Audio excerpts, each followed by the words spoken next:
Hey, what is going on, yo? It is time once again for the Brain J. My name is Jay Tate. I'm publisher / Commodore at auburnsports.com. But I think you know that because you're legends and you hang out with me on YouTube's on game days, which I appreciate very much because otherwise I would just be doing this into a tin can and some string.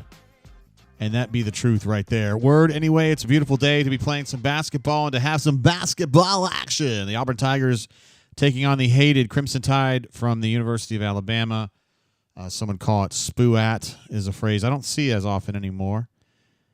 But it's one we used to use back in the day. Well, when I say we, I mean colloquially.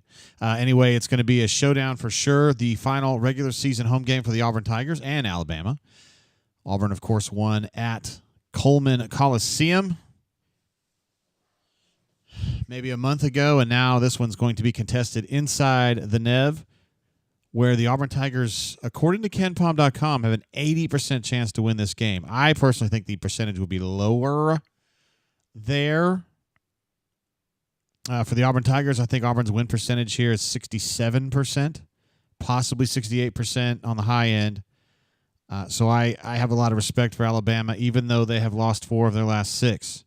They have players, and I think they have the kind of athleticism to counteract a lot of the things that Auburn does. However, I do have questions about their ability to eliminate or even mitigate Johni Broome, as some of these other teams lately have done.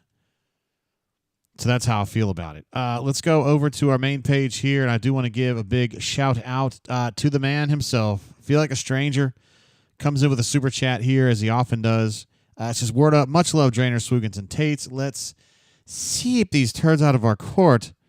Broome bounce-back game. He is certainly due for one of those, and Feel Like a Stranger would absolutely love to see that happen today. Johni had 9 in the game at Kentucky. And he had, I'm not exactly sure how many points he had against A&M, but it wasn't very many. It wasn't double digits. And so talking to BP yesterday at the press conference, his attitude was, let's see if people stop doubling him in the post and see what he can do then. I guess he's kind of baiting Alabama into trying to defend him one-on-one. Also, Desperado says Bama fan at work was complaining about Aiden. Of course, the former Auburn Tiger, Aiden Holloway, is now a point guard at Alabama. And they showed some footage of him. There's Clark Pearson in the corner, along with Sir Turtle. They showed some footage of Aiden walking into the arena today. Obviously, his first time back since he left and became an actual trader. And I don't mean TRADER. And switched over to the Crimson Tide. I hope he enjoys getting yelled at. Madison C says time for a boat race. Madison C wants to see the Auburn Tigers win this game by approximately 55 points. I think he would be okay with 52 points, but 55 if things are going well. Also, super chat coming through the man who has super chatted longer than anyone. Stupup's he's been here with us from the very beginning, even when we were doing like private ones when we weren't even actually live on the YouTubes. He says I need at least 3 sets of eyes today to drain. Watch the Auburn game, and watch my kids' soccer game. Let's give him an applause for that. Oh, we got to have a little louder than that, Jay. Come on, bro. That's going to take some amphibiousness, but I think you can do it, Stupup. I know that you come from a long line of multitaskers. I'm just telling you that's what I heard. Raven says, let's get this done. What up, JG? Not much. I am just here happy to be celebrating another Auburn basketball action day. The best days are the ones when the Auburn Tigers play, basketball specifically. But football's fun, too. And softball sometimes. And baseball sometimes. Hell, I just want to say Auburn in general. Right over here, behind Stu Pup's super chat, thank you, sir, for jumping in there, is the Alabama scouting report. One thing that, a few things really stick out to me, I should say. Adjusted tempo is number 1 in the country. Meaning they absolutely push the ball and they try to get their shots up. They are the Loyola Marymount of current day college basketball, although it's a little different than when Hank and Bo were playing. But anyway, you can see those possession lengths are very short. We like to keep the speed on. A very good offense Alabama has. Defense is solid. Some days it's good, and some days it's just okay. Kind of like Missouri, who gave up something in the 90s at home today in their season finale, regular season finale. Alabama has some interesting numbers here. Their turnover percentage defense, you see that red box, it says 13.6. That means that they don't get the ball they don't create a lot of turnovers defensively. And then their block percentage is low. They're just not that team. Their rim protection is just so-so. But they do have some defenders. They have some spirited defenders, as I recall. Mark Sears is solid. Their other, two-guard, I think his name's Youngblood, maybe, number 6, number 8, something like that. He can play some defense, too. So, I don't know, pretty good. Beppo, my man, what's up? He says 55-point win would be acceptable. Yeah, I mean, we'd be willing to take that in a pinch, for sure. So, I think the key to Alabama is, or winning this game, they have good offensive rebounding, not going to be like A&M. But if you're going to get owned on the offensive boards the way Auburn did in this last game, right? And it was embarrassing. I mean, that part of the game was embarrassing because you got to be able to put your foot down and find a way to mitigate that, right? There's going to be a team somewhere along the line in the next 3 or 4 weeks that's going to be great at offensive rebounding, and you've got to have a way to deal with that. You can't just be like, well, we're fucked. Party's over. Like, come on, man. Cassidy B jumps in with a super chat. Pat Adams. Doug Shows says, hold my beer, War Damn Eagle Drain. We're so glad to have Cassidy P here.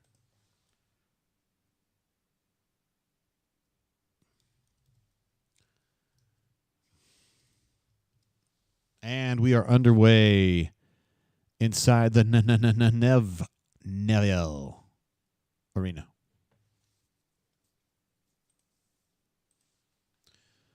By the way, no Pat Adams, as Cassidy kind of alluded to earlier, although I'm not sure everybody. Darius Phylon loves playing that little game where he drives in and trying to initiates the contact. We got Doug Shows as the crew chief today, and Pat Adams can go somewhere else and call his fouls. Terry Oglesby is going to be his number 2, and Terry's good people too. So, pretty good group from an officiating perspective. I would not expect a ton of silliness, but you know how that goes. All right, Auburn's first offensive set of the game ends up with a floater from Chad Bacon-Lasagna who splashes it from about 8 feet. So that was nice. Of course, we only do the splash sound when we hit threes. Well, when Auburn hits threes.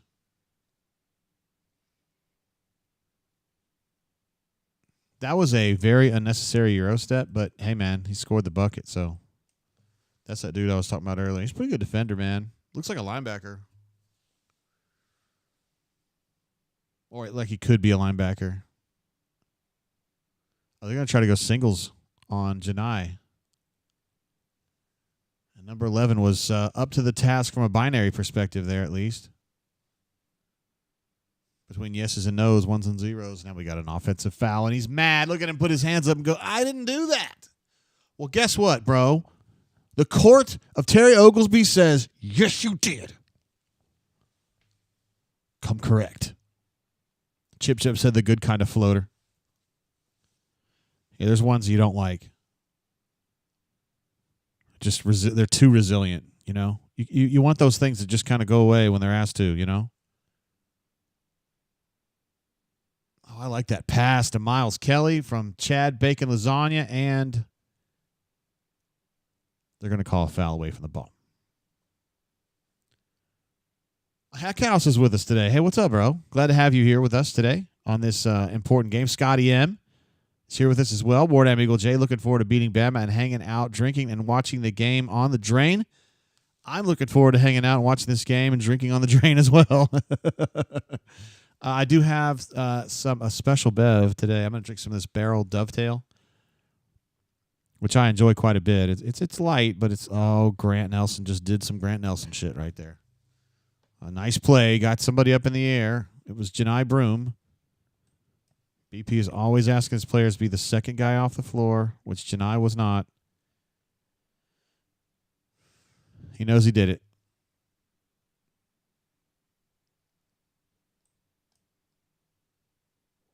Okay. Yebo says Miles was out of bounds when I thought earlier there was a foul called, but it was just I mean, it was a really inventive pass. I just thought maybe it was a little too far ahead of him. Janai Broom, Auburn with another floater, a very satisfying floater. Chip. And it's 4-5. Alabama a little bit out of rhythm here. Auburn's defense has been pretty good. And number 8 hits another mid-ranger. Defense from Dillon I thought was good. Youngblood is indeed his name. Yabo says, Nelson can go ahead and take his seat now. Les Grant Nelson. As I recall, he had Chad Bacon Lasagna's down. Like he was down like in the middle of that possession, grabbing his back. Now, you know Chad's good for like 2 fall downs per game. I think for the first one, Clark doesn't even go.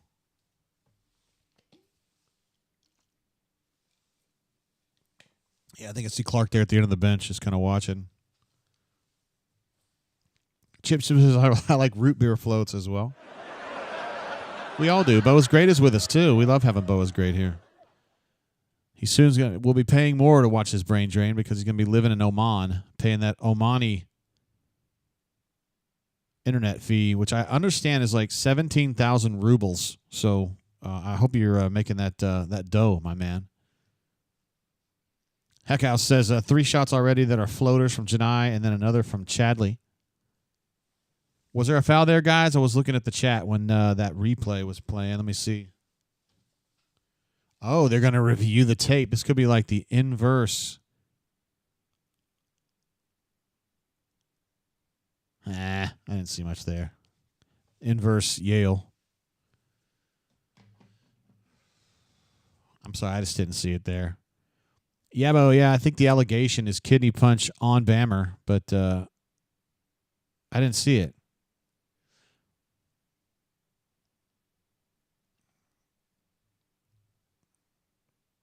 Look at that Morehead State logo. I haven't seen that in a while. Looking at Janai Broom's numbers at Auburn, which have been trending up. I think he goes down as possibly the greatest portal acquisition ever. Like, not just Auburn, just like anywhere. Talk about you snatch him out of Morehead State and he stays here 3 years and he's all conference for 3 years. Like, potential National Player of the Year this year. I mean, yeah, he did a hell of a job on that one. Very nice job.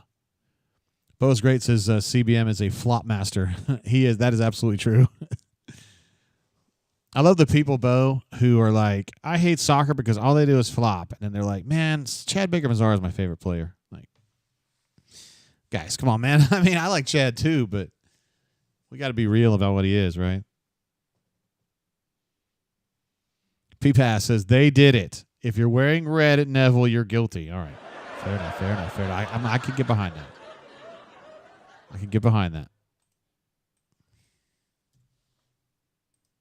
I heard a great slow jam earlier on the way out in the traffic today. It was Ready for the World's a hit from 1987 called Love You Down. I'm telling you, sometimes I'll text D Lucky and say, hey, man, if you can't finish with this song playing, you just ain't going to get her, you know?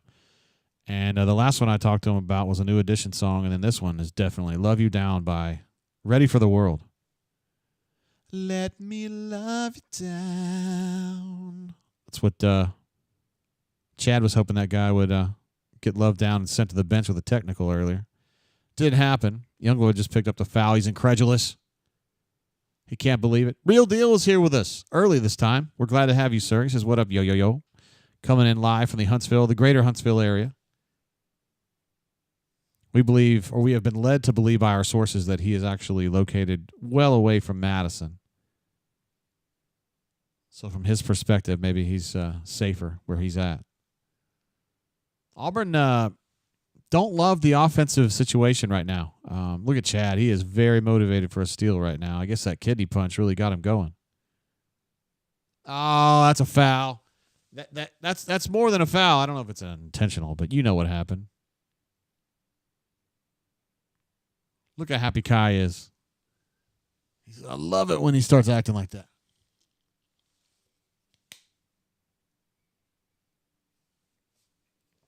It's a great steal right there. Damn, that really sucked. All right, we got the second group in right now. You got Tahad. I'm sure Chaney's in there somewhere. He is indeed setting a screen for Miles right now. He's the pull-away guy. Oh!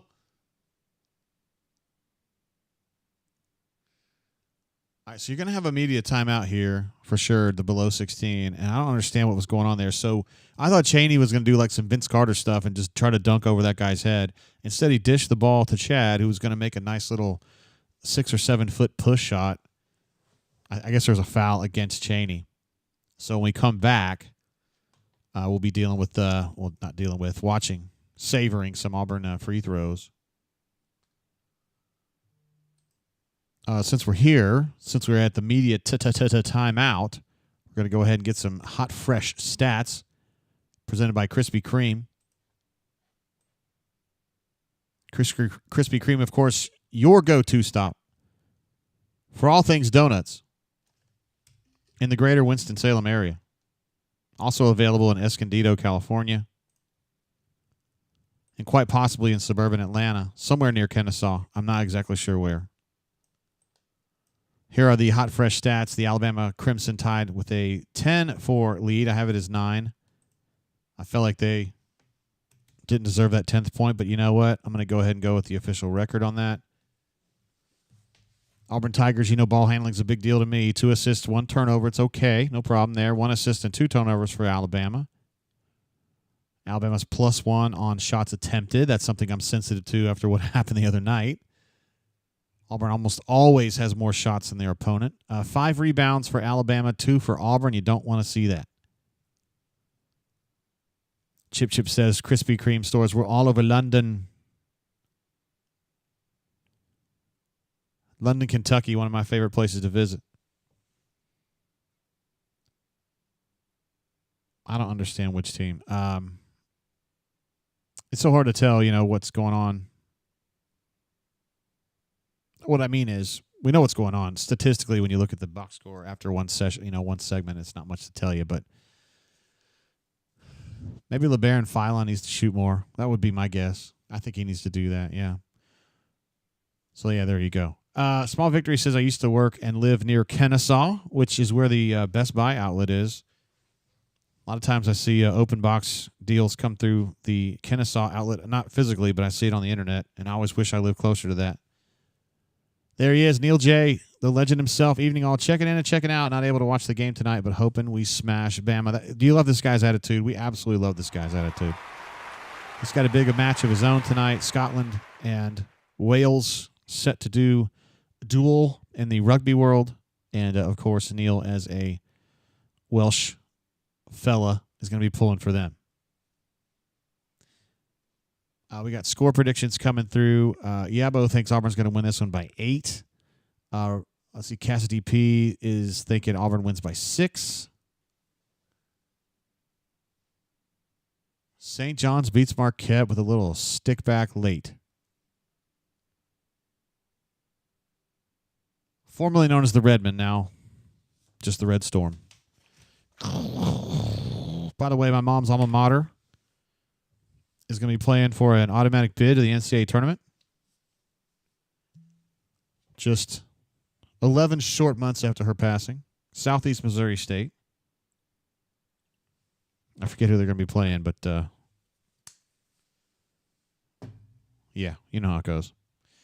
P-Pass says Auburn by 11. I said Auburn by 73. So we'll see. We'll see who's right. Terrence is my man. There he is. Says Auburn is not protecting the boards again. Yeah, you're right. Not so far. They're vulnerable when they allow offensive rebounds. Boy, you're right about that. That's something they just got to get better at that. Janai just backed that old guy down and scout on him, number 22. And so he bumps Auburn up to 6 now. That's really the first possession. No, second possession, I guess, for Janai. I like the shot that he had. He had a little floater earlier. Alabama going 5 out, which is something that Texas A&M and Kentucky did more of than expected in their games against Auburn. it can be challenging when you're defending 5 out, because it puts you further away from the basket and you've got to pay closer attention to your rebounding responsibilities. That's a great pass from Janai. And Miles just lost it.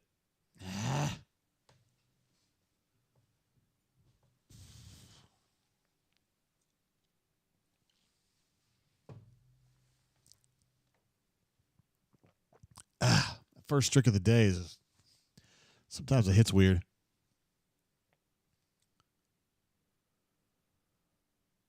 Boy, I like the defense there from Chaney. Ultimately, Alabama scored, but he stayed in position. He got a good swipe at the ball, and he didn't foul. So at least a 2-point problem doesn't become a 3-point problem.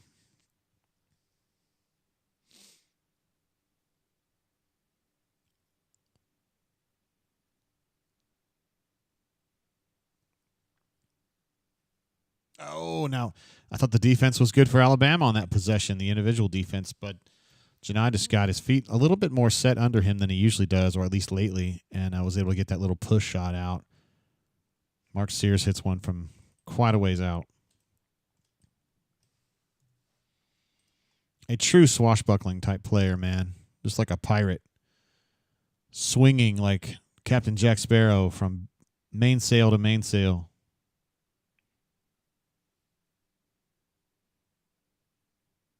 Nice job, Chaney, with his offhand there, left-handed. I was like, dude, it's one-on-one against that oaf, and they're not even going to give you help. You've got to score there. Second chance opportunity given up by Auburn. Might be a foul on the floor, though. No, it is not. It's going to be an and one. Worst-case scenario right there. And Terrence, yet again, man.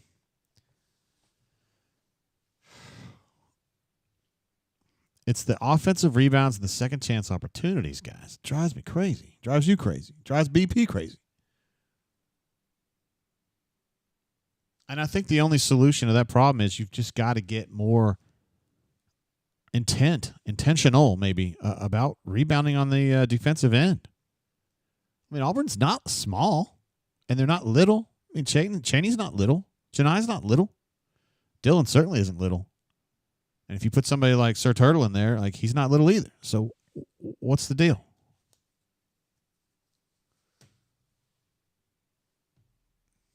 Janai. Kind of a challenging finish, honestly, from a weird drop-off from Tahad. I mean, weird in the sense that I thought he had a better shot at just putting the ball in. That's a charge. That's going that way, absolutely. Get your ass up and stop whining. Don't whine. Be accountable. Sorry, I'm trying to teach these young kids, you know.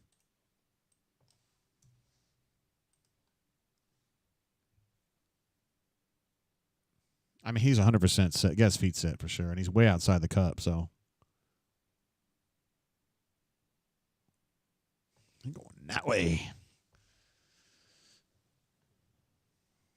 Let's see, Cassidy Pieces keep getting stops. Yes. Got to have some stops. They already have too many points right now. Got to get them on a cool streak, you know what I mean? Ooh.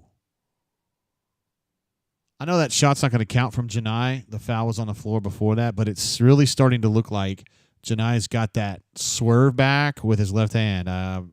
He's looking a lot more confident with his scoring opportunities here now. It may just be because he ain't as worried about Sherelle.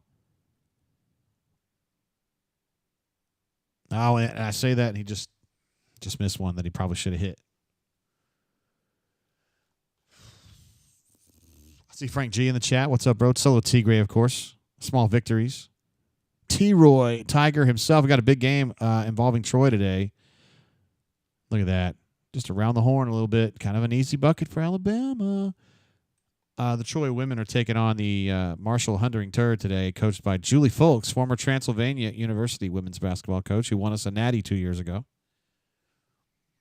I would love to see Marshall win that game, but I think Chandra is probably not going to lose games in the tournament. She's pretty good.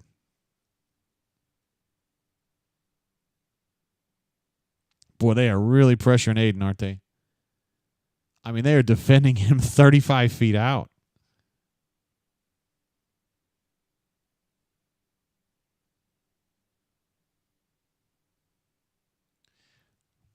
Should I have 2 fouls? He has just one. It's a kind of a passive defensive sit there for Janai. All right, so Chad Bacon is going to come out, and Kai Howard is going to go in, which means not SEMO, which I know a lot of you guys are going to be fired up about. Small Victory says the booing of Aiden is so loud. Yabo says Neville is not a fan. That's going to be a turnover going that way. Neville is not a fan of Aiden. I mean, guys, listen, you never feel good about an Auburn player going to Alabama. Like, I don't know. You could say the same thing for LeBaron, too. I mean, he was committed to Auburn, and then he was committed to Kansas, and then he was committed to Alabama and signed with Alabama. Young man from Baker High School, known mostly for being Chip Chip's alma mater, but it also exists on its own merit. Sir Tahad Pettiford with a three-pointer. I like those because he's not shooting from so far out. Auburn just got a interception on an attempted long alley-oop. Auburn does not take kindly to that kind of stuff defensively. Tahad going for a heat check, missed that one. But they got an offensive rebound.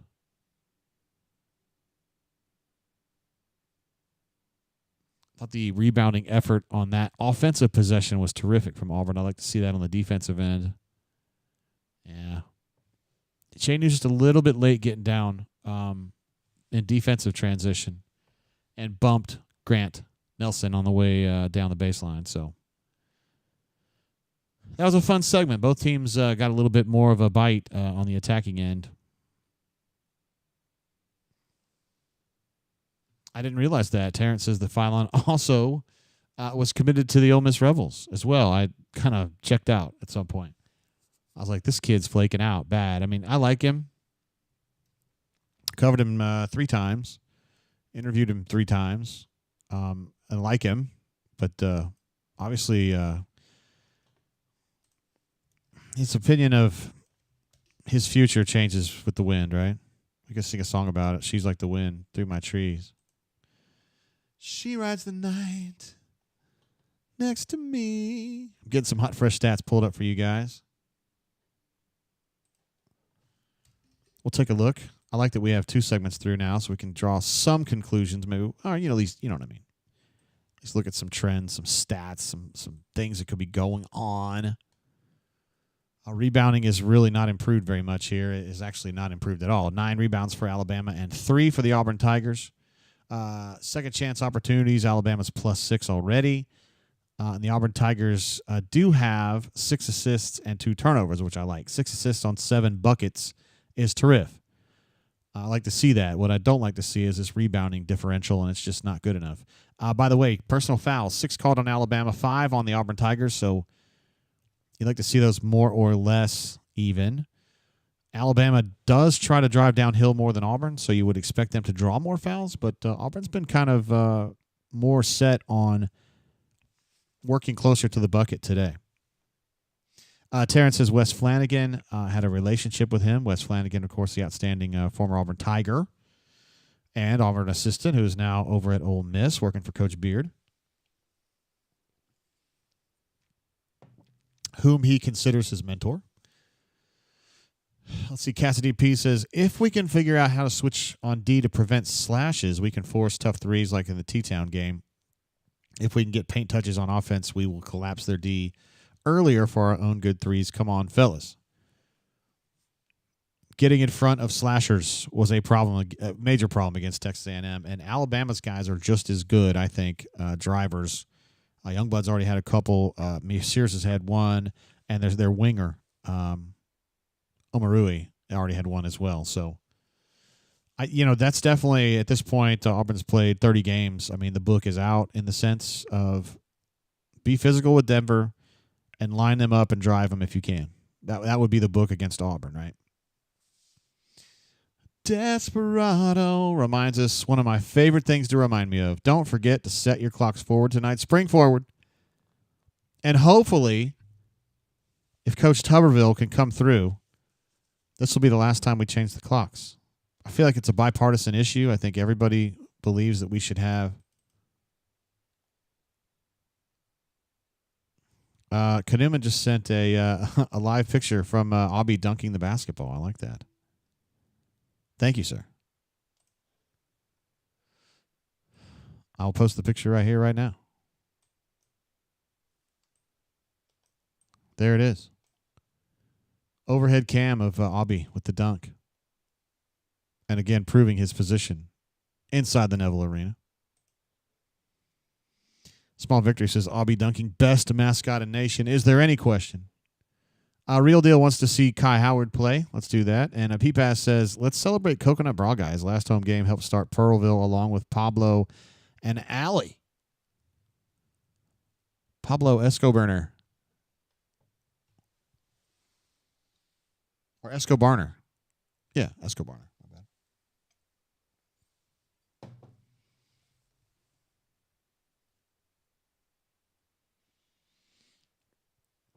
P-Bass says he likes the changing of clocks. I just wish it was lighter more often. Oh, God. Got to be the second guy off the floor. Yeah, Big Al can't do that. You're damn right, Thomas K. Thank you, Big Al. All he's got is a big trunk. And I don't mean that kind. If he got a big, let me search ya. So I know how hard I got to work. Yeah. For sure. I sing too much, don't I? I don't like really watching Alabama shoot free throws. It bothers me. So I just sing through it or think about something else. Cassidy P says, I appreciate Kai's enthusiasm, but please let's defend whilst on our feet.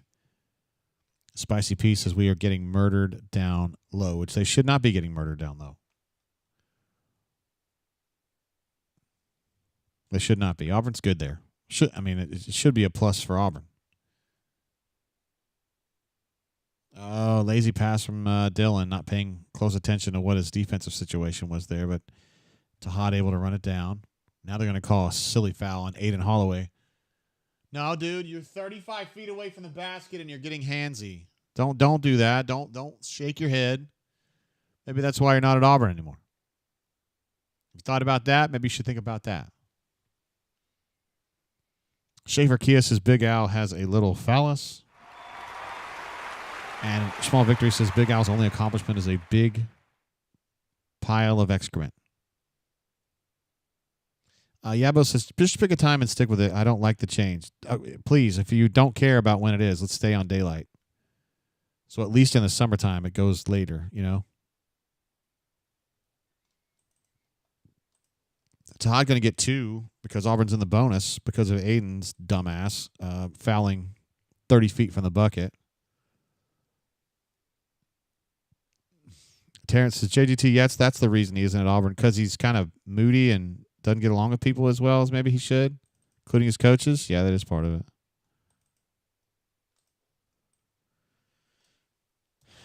Also, I don't think Auburn was forlorn necessarily about it. Schaefer Kia says, Chris Stewart is the worst homer announcer in the business. I don't know about that. I don't listen to any Alabama stuff, believe me when I tell you that. But I will say that he's a good dude. I don't say it about a lot of the radio guys because they can be kind of act like they're rock stars too. And I'm like, dude, you're some goofy radio guy. But Chris Stewart is not like that. They're going to call a foul on Auburn. I'm not exactly sure what happened on that one. This Terry was like real fired up about it though. He have a very, very strong call on that one. It's the second time where they're kind of lining up Janai for a downhill drive. The first time it was Omarui, and that time it was Grant Nelson. So it's something you got to keep an eye on. I didn't feel like Janai had any backside help on that drive. And both times he was kind of laissez-faire about the drive itself. So it made me think that he thought there was backside help and there wasn't. I don't know. Got to get that straightened out. P-Pass says he's a homer, but he's good at it. He seems like a pro to me, but again, I don't listen to any Alabama stuff.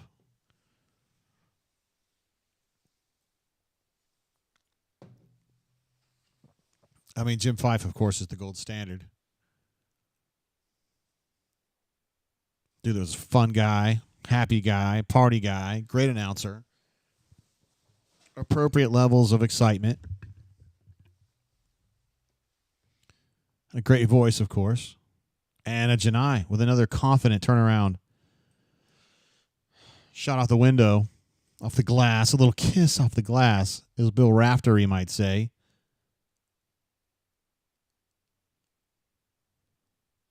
Alabama has all 5 guys outside the three-point line here. This is this means you know what they're doing here. They're going to try to drive you. Aiden with a long, circuitous drive to the hole and scores against Denver, who I thought was, again, good positioning. Good effort.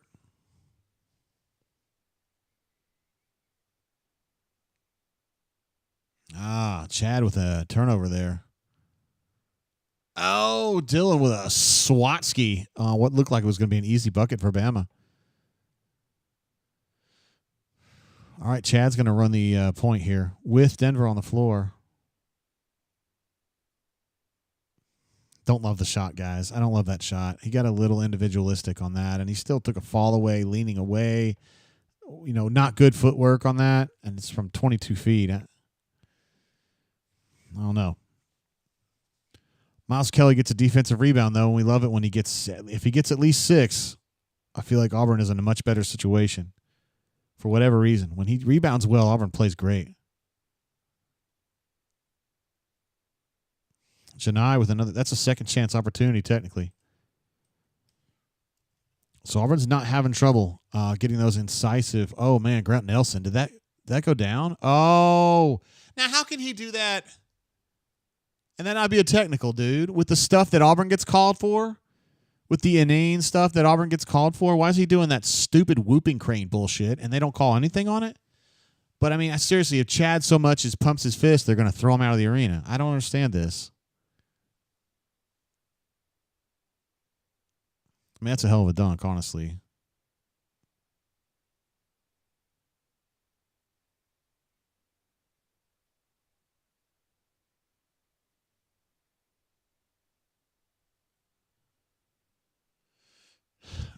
So I thought I saw Grant Nelson get pushed, and I was like, okay, who's bowing up? It was Aiden. That's why there wasn't a foul on that. Pocket, I am completely on board. I don't want to be the guy who's bitching about stuff like that because I want kids to have fun. And if you're not hurting somebody, to me, it's not a foul. But based on the way they call shit, that's got to be a technical. It's got to be. Yeah, that's exactly what BP's saying. And Ravin, absolutely. That would have been a flagrant 3 if Chad had done that. But Grant Nelson can do like this stupid ass stuff, and it's all good, all fun and games.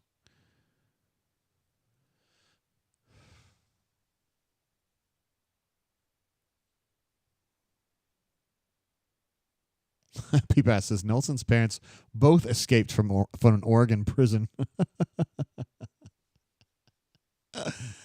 I did not know that. Hey, did you know that Bo Nix, his dad played at Auburn, and also Grant Nelson's parents are convicts?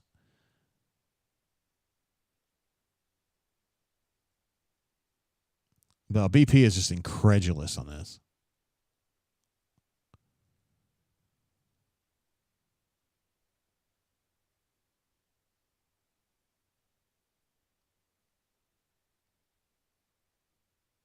I just absolutely incredulous. He's gonna have an aneurysm. Listen, man, I am completely on BP's side here. If Chad did that, they would have put him in jail. And Grant Nelson does it, and it's fine. I just cannot understand it. And that ref just got on him and said, I'll deal with you, but not these other guys. No, Frank, you're right, dude. He says we deserve it after that defense. Again, not good defense. No one's arguing that. But, the whooping crane stuff, that's definitely taunting. And, again, I don't want to call that, but they call it all the time. I'll tell you what, Pat Adams would have definitely called that. There's no doubt about that. Tahad with a little rolling around that screen and splashes one home.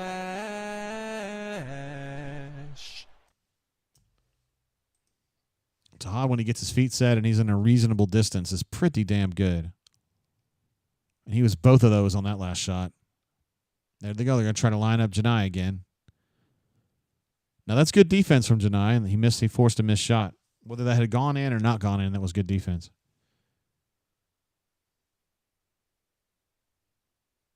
Tahad's still running point. Aiden, I'm sorry, that's Mark Sears, is really, really out there with him, extending 35 feet. Denver has not been much of a factor in this game, at least not yet. Little DHO roll. Here he goes. Hit that. Little DHO roller. I like that play right there.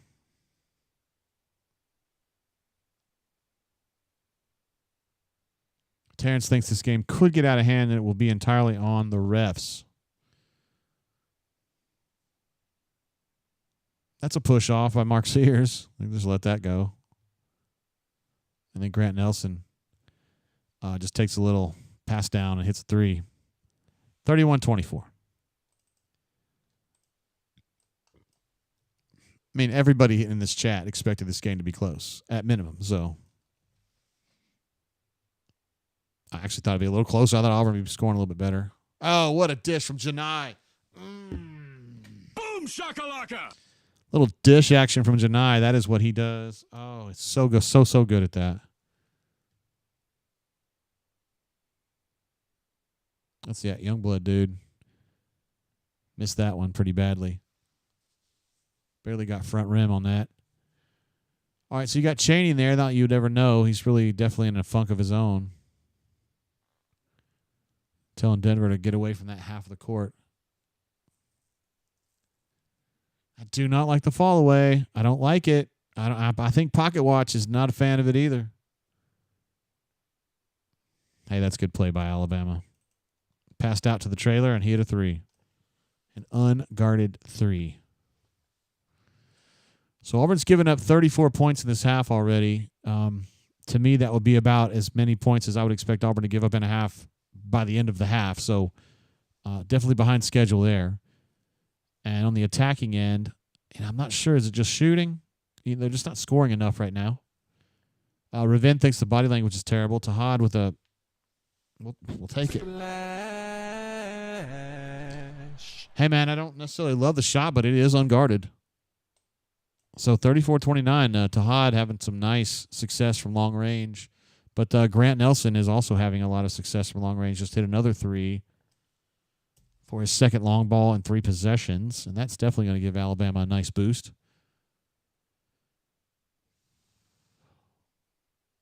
So this was part of the problem against A&M was defensive, right? In that game, it was specifically rebounding. But here, it's just a little too much lining up and driving. Tahad is absolutely on fire. He's on fire. Splash. My goodness, he's on a heater. I mean, wow. Tahad is absolutely tuckered out right now, man. He's playing his balls off on defense. He's scoring like a madman on offense.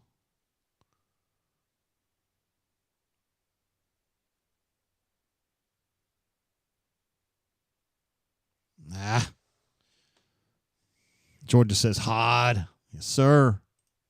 He's been big in this first half. There's no doubt about it. He's been instant offense. As he often is, actually. I mean, I don't know. Everybody thought he was going to be a scorer coming out, coming right into the program. But I just didn't know he'd be quite as good with the ball in his hands, because he did some of that in high school, but that's not really what he's known for. He's known for scoring and slashing.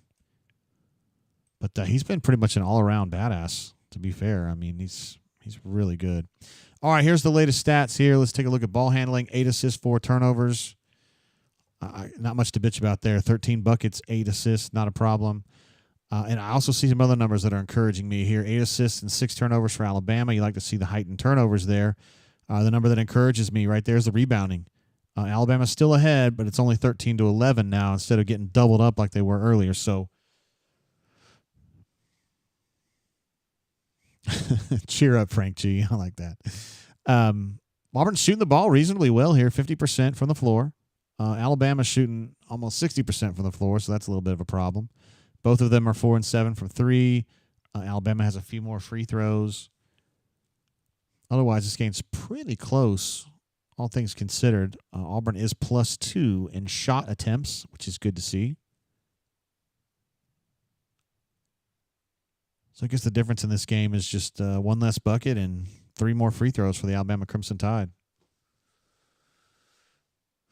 Let's see. Chip says nothing on offense, but Janai and Tahad, which is absolutely true right now. Hell, there's only 6 points scored that weren't those two guys. To be fair, everybody else is from the floor. I'm trying to do this math really quickly. 3 of 8, which is not awful. Travis Jace has got to put Cardwell on Nelson. Janai giving up those threes. I'd be willing to watch it. Yeah. I mean, just because Dylan has gotten so fit in his experienced self, I guess. He definitely can guard Grant, I think. And notes that Grant Nelson is absolutely not known for shooting the three, but yet is out here changing the game for them shooting threes.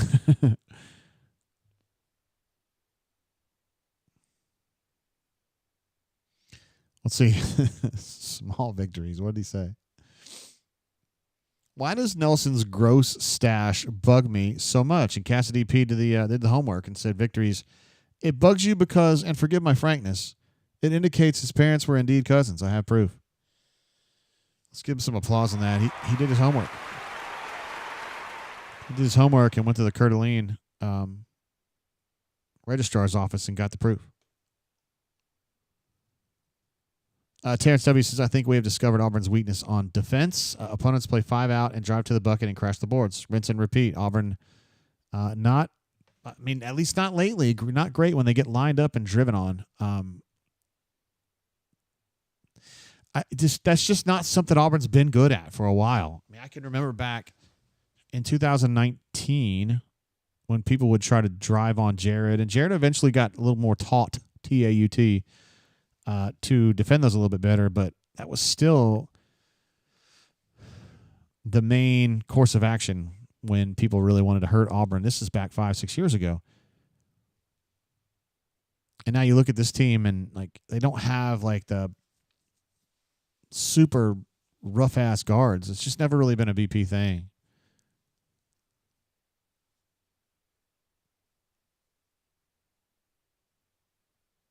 I almost thought the whistle blew because he was driving through the lane and Auburn wasn't even reacting to it. Lord have mercy. That was too easy, man. Travis J still picking Auburn to win this game by 4. Tahad with tried to do almost like a non-reverse reverse with his left hand and missed it badly. Aiden with a spit up in a prayer to try to get a bucket there that wasn't going to go. Guys, there's 4 minutes left in the half. I mean, they've got to just take command of this situation and turn this game around a little bit. It's got to be some stops. Cassidy P was calling for that after Alabama's 4th possession, and it really hasn't been a lot of change. Still calling for it and still not getting it.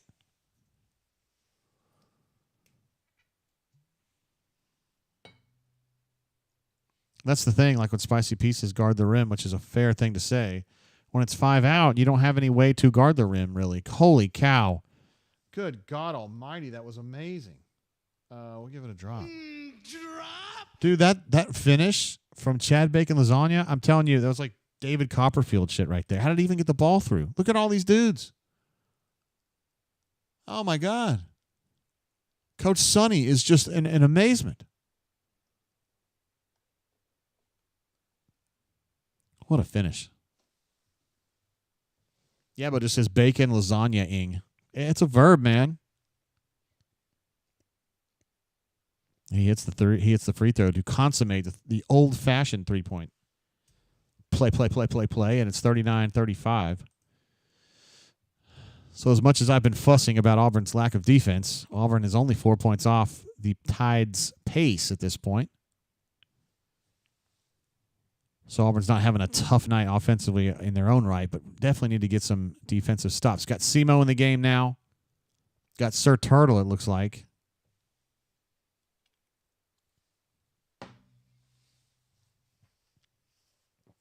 Miles trying to get a little physical with LeBaron there, and they called a foul on it. And he seems confused. Jordan just said, wow, how did CBM hit that? I don't know. Solo Tigre says, what a freaking finish. That was just like magic, man. I don't know how that happens. Frank G said that was a dumb foul. The foul we just saw on Miles against, I think it was LeBaron. Spicy P says, easiest free throws earned of all time. So this is definitely, we're seeing this.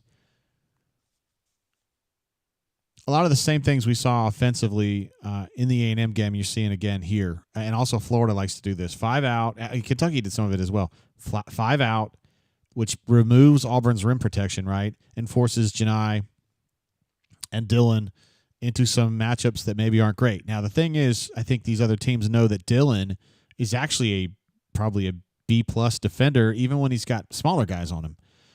It's Janai. You keep seeing it's Janai they're driving on. They're trying to get rotated to where it's Janai, and then they take him to the hole. And he doesn't have backside help because they're playing 5 out. So I don't have a great solution to that problem. That's what Mike Burgomaster makes the big money for. But I might be tempted to I don't know if they have any exotic concepts defensively that they could run for 3 or 4 possessions. I can remember in the 1997, I think it was, 96, 97, 98 NCAA tournament, Utah, coached by Rick Majerus, went into a triangle and 2 against Arizona, which at that time was loaded with badass players. And the triangle and 2 absolutely felched Arizona, and Utah won the game, and it was considered at the time just an absolute stroke of genius because that's a defense you don't see much of. Sometimes I think you could get away with some of that these days and really mess some minds up. Cassidy P jumps in with a super chat to say, I hope Kilometer Kelly, not Miles Kelly, is like an Etch-a-Sketch. He needs to start all over in the second half and be our third leading scorer to propel us to a W. Thank you, Cassidy P. I think that's a good idea, and I think we applaud the appreciation there. P-Pass says, sarcasm on Nelson parents. They modeled their son after Nick Cage in Raising Arizona. That's exactly right. I'll take these Huggies and I don't know, whatever money you got. Sometimes I get the menstrual cramps real hard. Terrence, that's a line from Raising Arizona, by the way. Auburn's defense was relying on the perimeter players funneling the drivers to Cardwell and Broome waiting in the paint. 5 out takes Dylan and Broome out of the paint. Absolutely. You have to defend it differently, right? You can't be in the paint waiting on that unless you go to some kind of an exotic concept or like a zone where you leave whoever, Janai or Dylan or maybe even Sir Turtle, deployed kind of center of the lane. And then you're kind of begging them to shoot that perimeter stuff, and you're going to wear your perimeter defenders out doing that. But what we got going on right here ain't really working. Terrence said, I think Broome's less than 100% ankle also isn't helping him on defense. All I'm going to tell you is BP was asked directly at the press conference the other day. Well, actually, I asked the question. Was any of the trouble with Broome attributable to his injury? And BP looked at me incredulously and goes, no. This has nothing to do with his injury. Meaning that's over. Sean says, are Auburn's defensive struggles as simple as Denver being injured? No, Denver wasn't going to help them fix that rebounding problem the other night. Well, I mean, he could have helped a little bit, I guess, but he's not really known as a defensive rebounder. I think it's more on Chaney and Janai. We talked so much about Janai having some issues, not having the numbers production. But Chaney's just been an absolute zero the last 2 games. Let's be real. And he hasn't been a factor in this game either. And I'm not talking necessarily on the attacking end because they got plenty of guys to take shots, but just transition or defense or getting steals or shit, anything really, getting rebounds. He's not getting that done. And I think he's more than a screen setter. You know what I mean? Chad's getting a little individualistic here. I don't like it. He's already had mishandled the ball twice. Number 10 is obviously up to the task. This is a really bad shot. He's going to get a foul, though. Janai was going to get that offensive rebound, too, so it wasn't a total loss, but I don't like the shot at all. Frank G says, we need to string together a bucket, stop, bucket. I like that. We can write a song about it. It's called Abacab. Maybe we can get, I don't know, Peter Gabriel to sing it? No, not Peter Gabriel. How about Phil Collins' Genesis? Yeah, that's what we'll do. All right, so Chad Bacon is on you at the line. You got a pretty good idea where that's going to go. Sir Turtle coming in for a second shift, taking over for Cheney, who's not done anything today. He's good for 2 points and 3 rebounds a game, and he'll play like 25 minutes. I don't understand it.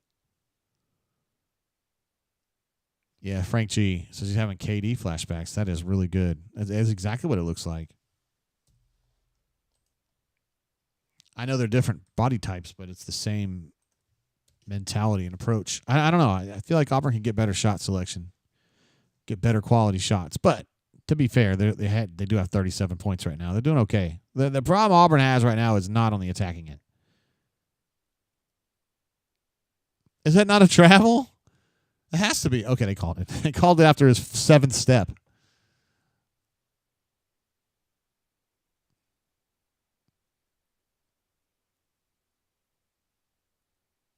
Poor Aiden, taken off the court after a 7-step travel. Jordan thinks that Cheney and Miles, Kilometer Kelly not being a factor, is hurting 100%. Probably more Miles. Because I used to think of him as like, one of their better defenders, and like he's just kind of not that right now at all.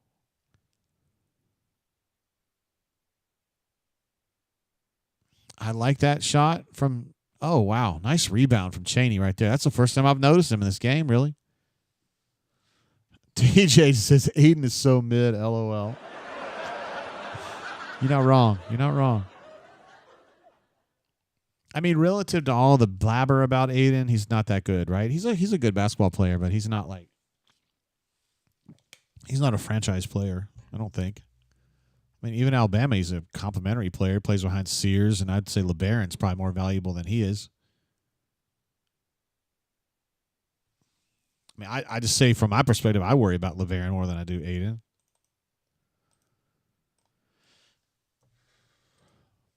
.38-41, the Auburn Tigers slowly climbing back in this thing, man. It's been a slow grind, that's for sure.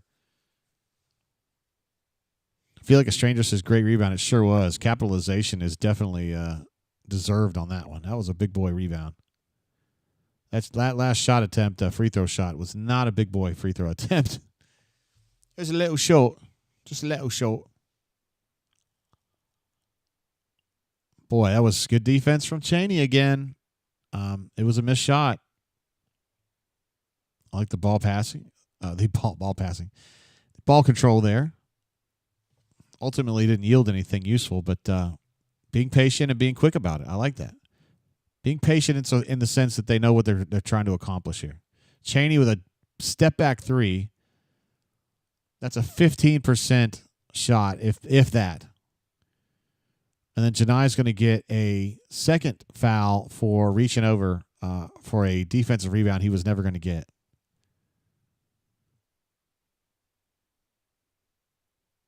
.22 had perfect position, and he's just doing the job, man. I don't know what to tell you. Let's see, Peephat says, Aiden is the ex-girlfriend. You're glad she's dating someone else that you can't stand. And Yabo says, I completely agree. Aiden is basically worthless. I don't know about that. He's not worthless. But he's not this. I mean, just way too much talk about him, right? Way too much talk about him. I mean, he's like kind of like Tez Robertson would have been. Like, he's just kind of like solid. Doesn't do any particular thing really well.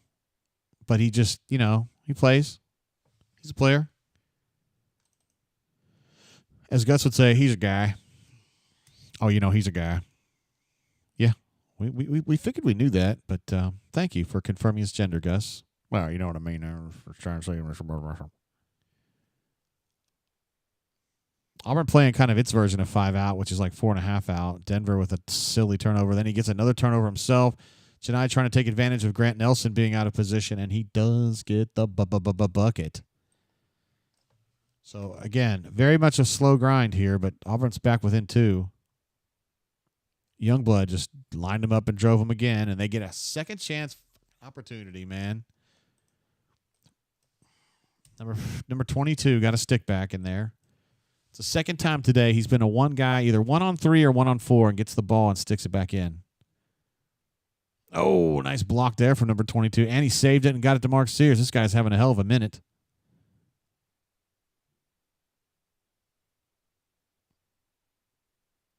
It's going that way. I disagree with that call. Yeah, 22's playing some great basketball right now. Give him credit.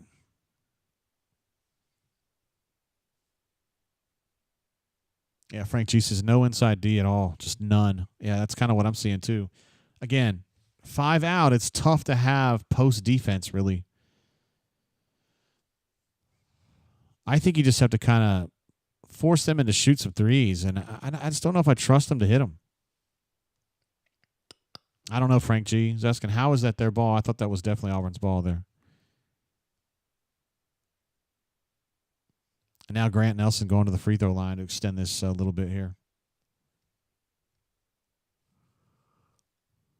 I don't understand how that happened. But, things happen during games that I don't understand all the time. We are not meant to understand everything. Like sands through the hourglass, these are the days of our lives. BP is definitely a little more temperamental today than he typically is. Not that he's ever passive, but he's been absolutely letting it rip today. He is not happy. He's particularly pissed about the flagrant technical foul assessed on Grant Nelson doing the whooping crane bullshit. He just literally couldn't believe that happened. That they passed on that one after all the stuff Chad's been called for.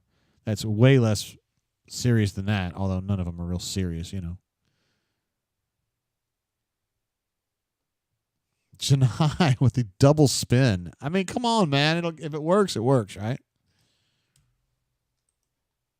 I don't know how it works, but it works. Oh, 15 ran into a roadblock right there. Great rebound from Tahad. Now he's pushing tempo. Yeah, you better pass that ball, Dylan.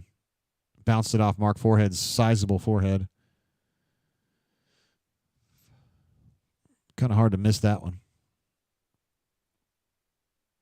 That was a triple spin. Great finish too, man.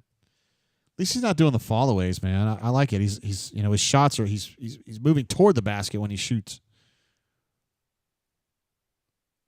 Here he goes again. He's going to line the old boy up. Oh, he missed the shot though. They're going to give him that 8-foot push shot, and it's usually one I would have thought a month ago. Todd almost got him a steal there. That would have been an 80%er. It hasn't been lately.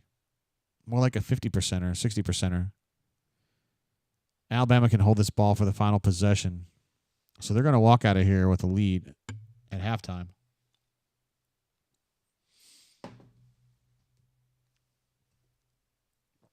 I don't have all the stats in front of me, but Mark Sears has not been a factor in this game, and he just got his shit packed in right there.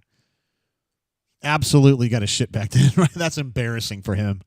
Dude, seriously, don't ever look at that tape again. Pretend like it never happened. Mark Sears is a complete non-factor in this game. He doesn't have the acceleration, I think, to get away from guys like Denver and Chadley and Tahad. I think he's a hell of a shooter, and he's got big balls, but he don't have the athleticism to get away from Auburn's best defenders. That's just the way it is, and he just tried that right there and absolutely got annihilated. Absolutely annihilated, dude.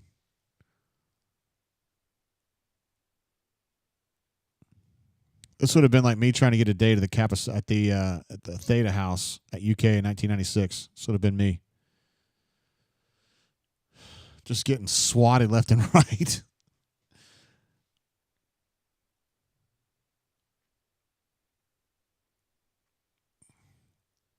So are they going to call a foul on that or no? Let me see what the official stats say on that one. No, they're calling that an Alabama turnover by team.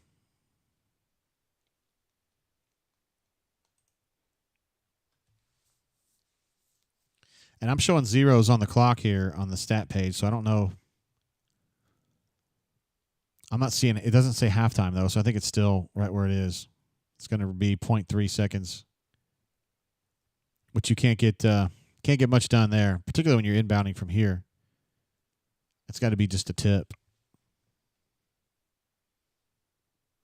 You definitely can't review for a foul, only technicals or flagrants. Or, they're all kind of the same. Oh, farting, man. That was really close on that heave, dude. I've seen Denver hit a very similar shot to that many times in practice when they're just dicking around before practice, but didn't quite hit that one. Nate, just talk about how you're not very friendly and you seem like a grumpy dick all the time. You're right, though. Brandon, I don't know if you're a mathematician by trade, but he's saying they're on pace for 90. I don't know.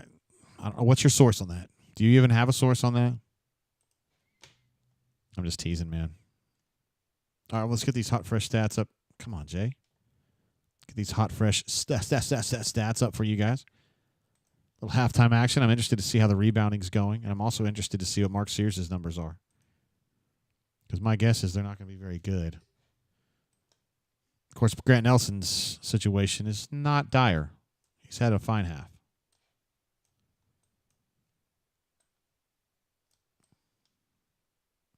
Let me get these a little bit larger. All right, so rebounding. Auburn is down 4 on the rebounding tip. He had Bell's palsy, Brandon. Let's see. Auburn's -4 on rebounding. 8 assists and 8 turnovers for the Tide. 9 assists and 4 turnovers for Auburn. So you're happy with that. 4 turnovers for a half is on par for Auburn and a very good number. Alabama shoots 52% from the floor, and they're -3 on field goals attempted. So that's definitely to Auburn's favor. Auburn shoots 47%, 4 of 8 from 3, no problem there. And 6 of 7 at the line, no problem there. Points in the paint are about even. Points off turnovers are about even. Second chance points, Alabama's plus 6 points or 3 buckets.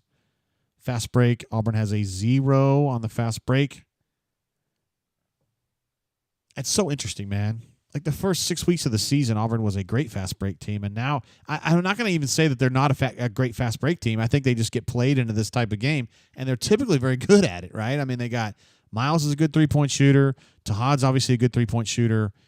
Denver's a very good three-point shooter. So they can live in the quarter court, not a problem at all. But it's weird to see Auburn just keep putting up zeros on fast break points for a half. It's weird. Doesn't seem right to me because I feel like BP, even though he's adjusted and he's evolved a little bit as the things that he coaches at Auburn, the stuff he runs at Auburn, fundamentally he's still kind of like this, long athletic guy. Let's get out and transition.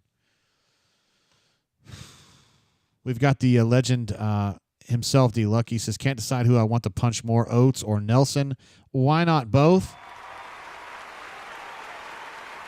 Let's see. Yabo says, that's to something else.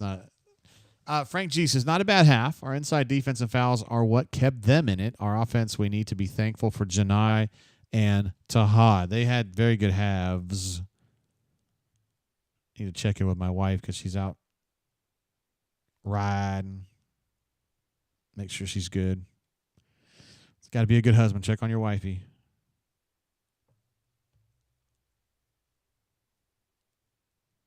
All right, here we go.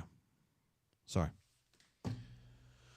Beppo, my man, says Auburn in a good spot for the second half. Frank G, again, jumping in, says we need to contain Nelson while not compromising how we've defended Sears so far. Auburn, I think Sears had a bummer of a game against Auburn the first time, and now he's got 3 points on 1 of 2 shooting, and that, if you want to call it that defensive stand or that very, very meager offensive push by him to try to score with about 3 seconds left in the half, where he got a shit packed in again, that was embarrassing. He's got to know that ain't going to happen, and he still tried it. And that's what happens. GW in the house. GW not doing the Raiders jokes today, I noticed. Raiders announced plans to be trading for Geno Smith, who's a very mid quarterback, but at least he's not a pair of dirty socks. He's better than that, which is what we had before that. Russell says we short in the shouty game inside. Absolutely. I like that. Brandon J, when I ask Chennai, he says he's good. When I ask BP on the record, he says he's good. I mean, I haven't talked to BP about it off the record. I just don't think that's what it is. I just don't believe it. I don't believe it. If anything, it's more like his shoulder than it is his ankle. But I don't know.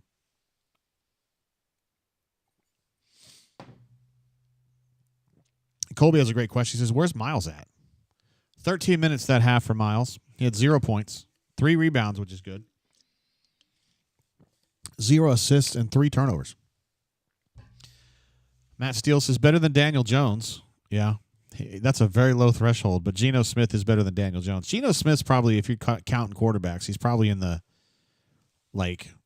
12, 13, 14, 15 range. Is probably where he belongs, right? Because you got 4 or 5 really good quarterbacks, and then you've got 3 or 4 more that are damn near really good, and then you've got dudes like Geno Smith. But I mean, dude, we had a pair of gym socks before that, so we're doing better than that. Let's see. Terrence was saying D. Lucky Sears should also be in contention. I'm guessing this is contention for suckiness. Oh, I'm sorry. It's who he liked to punch more. That's pretty funny. Let's see. Chip says Sears was expecting to get bailed out on a foul in that last possession, and then he didn't. I wonder if he was just crying in the locker room going, it's so bad. GW says Geno Smith is a poor man's Ryan Leaf. Just stop, dude. Now you're grasping at straws. What's going to happen is now we've got a solution at quarterback. I'm talking about my Las Vegas Raiders.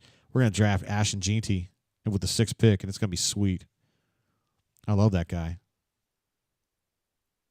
Let's see. BMAT just texted me to say Bunker is either dead or slow. Let's see what's going on. Oh, yeah, it's taking a little while to load. We may have a lot of traffic on it, but we still should be able to handle that. I've got to let my network sysop know that right away.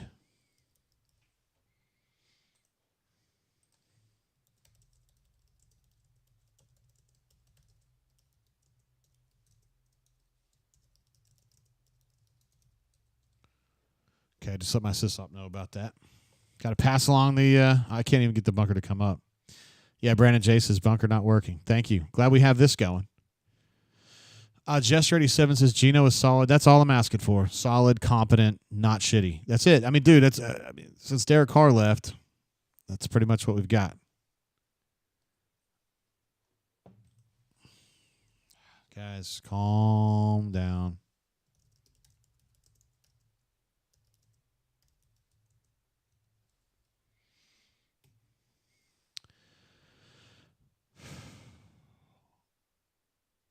Let's see. Chip says, now my TV stream bogged down. Wait a minute. GW says, Ashton Jeanty, ha ha ha, that kid hoodwinked a nation playing garbage defenses. How many yards you run for, GW? In the Mountain West or whatever Goober League they're in.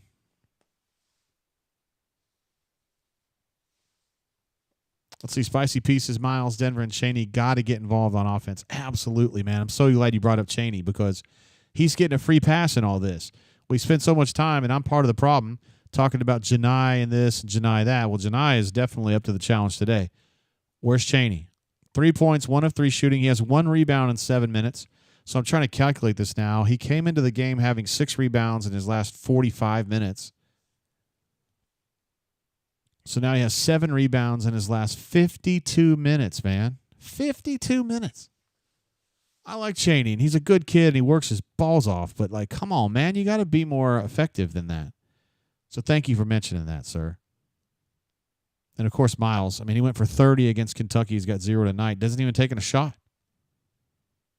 And has 3 turnovers and no assists, so he's come kind of a negative. GW said, I could have had minimal, at least 1,000 points in the MWC. Laugh, laugh, laugh. Dude, fine. Whatever.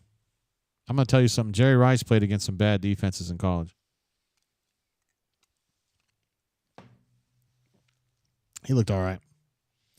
He seemed pretty good to me. Same for Walter Payton. Terrence Williams says, I have a feeling that after the season's over, we're going to hear how Broom had some chronic issues during this final stretch. Jay, this is tough for me to answer questions from Jay since I'm Jay, but he says, who are the rest from the game? So Doug Shows is the lead, and Terry Oglesby is like the number 2. Those are 2 guys that we've seen a bunch of times this season, and then I don't know who the third guy is. I don't pay attention. But those are 2 good refs, like not known for being whistly or dicky or anything like that. Russell says it's the Russians. They hate the bunker and the drain. God bless America, my man. I'm glad you could work the Russians in there. Been talking about Russians a lot lately. I don't know if you saw, I got into a very friendly, very cordial, because I love him and he loves me, spat, if you want to call it, on Facebook with Lee Zemba, who was saying, I'm done with NATO. The United States needs to get out of NATO. And I was like, NATO's us, right? Like he was talking about NATO like it was some other. Never mind. I'm going to drop the political stuff.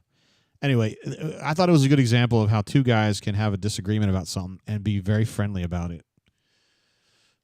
You don't have to be all nasty and stuff. And I love Lee Zemba. He's a good dude. And hell, maybe I'm wrong on it. I don't know. Let's see. Terrence says, JGT prediction. First play out of halftime will be from Miles Kelly, 3 at the top of the key. I'd love to see him hit it. But I am with what Jay said, which is we got to be better on the boards. Auburn can't. I mean, the numbers aren't like awful today compared to what A&M was, right? A&M had 24 offensive rebounds. Alabama's only got 5. But considering the message that BP put to his team this week, which was, guys, we've got a hole in what we do, which is our lack of physicality, specifically on the rebounding. So you've got to turn this shit around or we're going to get caught up. So this is an area of emphasis here, and now this is what you're seeing. It's not a pathetic effort on the rebounds, but it's not good enough. Auburn's got to have an advantage there. Grant Nelson, 15 points on 5 of 9 shooting. He's having himself a game. And Aiden Sherrill, number 22, I think he's played a whale of a game. I mean, he was the guy that really put his foot down and played some really good defense against Janai. Now, Janai ended up, he got his 8 of 15. I mean, he got his, but TR, we're just going to call him TR because he's that guy, says, where the hell is Miles Kelly? He's at the arena. I know what you mean, though. He's actually talking about Miles. Why does he have 0 points? We're not sure. The fact that he doesn't have a shot is kind of interesting. But, I mean, a lot of that half was either getting the ball to Janai because Alabama's determined to play him straight up, right? And he did pretty well against him. And then Chad was trying to do his thing. Like he's trying to line people up and drive them, and it didn't work out that great. But there really weren't a whole lot of opportunities to go around. Then Tahad was hitting DHOs off the roller. Super chat coming through from another one of our legends who's already super chatted once today. What an absolute stud. Says, no politics, please. Get Miles in Denver. Open looks and feed Broom when he has position. Do this with Tahad and CBM drives. I don't like CBM drives as a rule. I think he gets his head down too much. Not in a bad way. I just mean he's like, okay, I'm going this way, and that's the way we're going to do it. And I don't know. That's not a great way to win individual matchups like that. But Tahad's been great with the DHO roller shoot. And then, yeah, we know what Miles can do. Jason M says it's surprising how much Phylon has affected Miles. It's interesting. LeBaron, the former Auburn commit from Baker High School in Mobile, who's now obviously playing at Alabama, number 0, is a good player. He's a good all-around player. He's a point guard by trade. He can play 2. He plays 2 sometimes. And defensively, he's there, man. I mean, he can play. He's got that length you're looking for. And he's been a factor. But I'm with Colby on this. He says it doesn't matter if we score every time if we can't get some stops. I think the problem here is, I mean, he scored 42 in the half. That's enough. You need to hold them to 35 or less. That's the problem. So that's how I feel about it. I'm going to turn this fan on real quick. It's getting a little bit warm in here.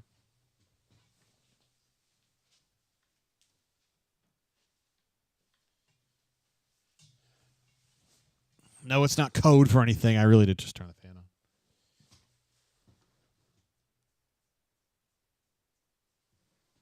I'm not going to talk about it, Russell, even though I appreciate your opinion on that. I think some people don't want to hear about it, and I respect that opinion very much because I usually don't either. It was a very mild thing. Daniel says Broom is as healthy as anyone who plays 30-plus minutes a game is at the last game of the season. I completely agree. I do not think he's not blaming it on injuries. It's just the bunker. I think we need to be okay saying that Broom just isn't as effective against guys his size that are athletic. But to be fair, like, he had 15. No, I take it back. He had 16. On 8 of 15 shooting, he had 5 rebounds, 2 assists, no turnovers. Guys, that's an A game. Like, he's doing great. He's doing really good. So now the question may be, hey, defensively, I'd like to see a little bit more from him. That would be fair. GW says, not likely that the West Alabamians, well said, sir, shoot 52% for the entire game. They can shoot, though. This is a good offensive team. Where you should be taking advantage of them more is on the defensive end, and I do think Janai took advantage of them. I mean, if he's going to score 32 points on these fools, that's a great game. And Tahad, obviously, I mean, he has balls the size of an elephant. And he was just kind of doing that in the first half, 4 or 5, mostly just coming off a DHO roll. And if he can hit that, I mean, because that DHO roller action, you can't get to him unless you do a really quick switch, which is not something Alabama is prone to do. And when I say a quick switch, I mean like SGA quick. He's going to get that shot. And if he can actually get to a point in his career where he can shoot 50% from that shot, holy cow, man, that's a program changer. Because of his quickness and his ability to stop-start, I think he can really turn that into a daily advantage. And I also just can't believe that they didn't call Grant Nelson for the whooping crane thing. That's ridiculous, man. And not because I thought it was just a violent play or anything. It's just that, like, if Chad did that, they would have put him in the jail. Dick Vitale, man. I know a lot of the youngs these days look at him or hear him and go, God dang, that guy sucks. But, you know, he was in his prime in the 80s and 90s, and there was nobody like him. Sports commentary before Dick Vitale came along was just like very like Howard Cosell like. It's just by the book, and they were still kind of, these guys had come from like a news background, and so they spoke in very formal ways. And here comes Dick Vitale, who was kind of a failed coach at Detroit Mercy, and he doesn't come from a news background. He doesn't really come from an athlete background. And so he has this energy, and he's like so conversational and so informal. And I think that he basically made ESPN. I mean, he did work for ESPN, I guess, but he just called games for him. But he made sports fun, I think. And he brought a lot of electricity. And I know now a lot of the young people would look at him now and say, geez, like, well, this guy's annoying. But he was out there by himself for a long, long time. And then you had great guys come along, which I would call like the second generation of people like that, which would have been like Stuart Scott. Like Gus Johnson is probably like, who I love as a game caller. He's probably like third generation like that, you know. Now he's more of a play-by-play guy, but just bringing that. They almost got what you were saying, Terrence. It wasn't a three, but it was a shot, set up for Miles, and he didn't hit it. But that was really prescient of you to say that was going to happen, my guy. Solid defense on another drive by Grant Nelson there. GW says Dickie V is the Howard Stern of basketball. Stern's got a lot of haters. I don't know if Dickie V does. Nice. I love the inside-out passing. That is really nice right there. Drop. Boy, it's really quick. Auburn is so almost uniquely capable of buckets like that. Because Auburn's passing tempo when they're engaged, when they're accentuating that part of the game is fucking fire, man. Southeast Missouri State going to play tonight against SIUE. I hope I can rely on all of you to pull for Southeast Missouri tonight in the OVC final. All right, Miles is going to get another shot off, and that's a Splash City. Auburn takes the lead. First time Auburn's led this game. Oh, they let Mark Sears get an open floater in about, 7 feet, guys? I bet he's 80% with that shot. Missed it. Chad is going to go for a 3-ball. He's not going to hit it. Took it a little early in the shot clock. I'm being diplomatic there. And he didn't have anybody to help with the rebounding. LeBaron is out of control. It's going to be a foul on the floor against Dylan on Grant Nelson.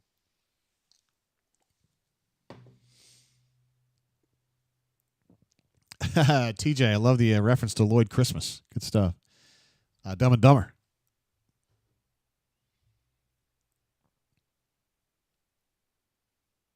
Now, see, Janai was playing up a little bit, and you might think to yourself, geez, why did he over-pursue on that closeout? Because he knew he had help behind him. And Dylan was there, but fouled him. I imagine that's going to be 3 on Dylan. I don't know that. Just because of, based on the point of the game it is. It's usually around the 3-foul area.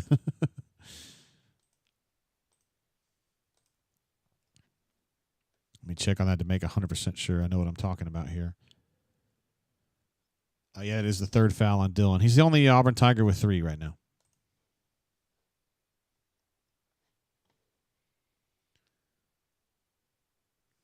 Missed a long shot. I'm not sure who took it. It may have been Denver. And Alabama gets the defensive rebound. Auburn is being very aggressive with LeBaron. Miles Kelly is the defender there in question. Nice switch there. Alabama, you could tell Grant Nelson was not anticipating them to switch that fast. Boy, I was impressed with LeBaron Philon on that possession.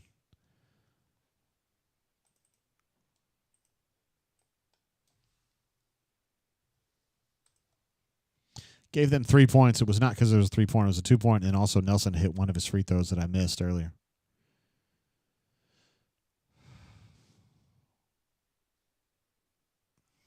Damn, that was a great pass from Janai, man. And I just don't know that Chaney was quite ready for it. It was just a little bit away from where he needed it to be, but I feel like Chaney should have reacted to that. Did my wife even answer me?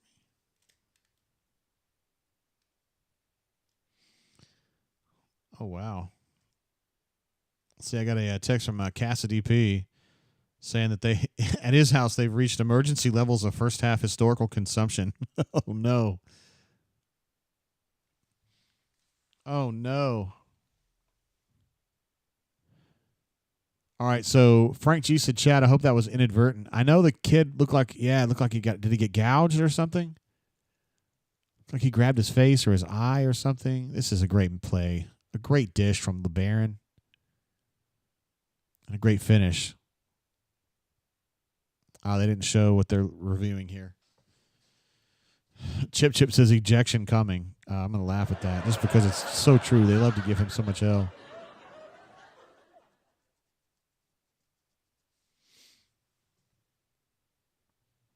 Ephesians is now with us. What's up, brother? Sam H is here as well. Legends. Well, we got all the stars out tonight. This is a big game, to be fair.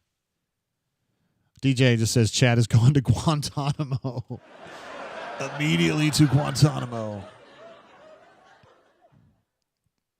Well, he's just kind of grabbing for the ball. He looks a little nervous, like chewing on his thumb like that. I feel like a stranger. That is so true. If they tech him now after not teching Nelson earlier. Now, Nelson's bull honky had nothing to do with hitting somebody, whereas this one did. There was no physical contact with the crane. But at the same time, I'm with you. Neither one of these are like dangerous fouls. Cassidy P believes that there is some scientific evidence suggesting that Nate Oates may, in fact, smell like a douche. I don't know exactly what that would smell like, but if it's foul, I think you're probably right. According to my Geiger counter, he shows some significant beeps. Oh, I like the guy in that Auburn football helmet. That's pretty cool. He kind of looks like Peyton with his helmet on like that. Also like the guy with the Janai Broom t-shirt. That's badass. Oh, Youngblood's going to have to go out. Looks like he's going to the locker room. I hate that, seriously. I like that kid's been playing hard. He's a good player. All right, Alabama's still mostly 5 out. Looks like number 11 snuck in there just now. Mark Sears can't piss a drop. Cannot piss a drop in this game. That's a travel. Absolutely, that's the right call. Hey, cutie. No, I can't have it.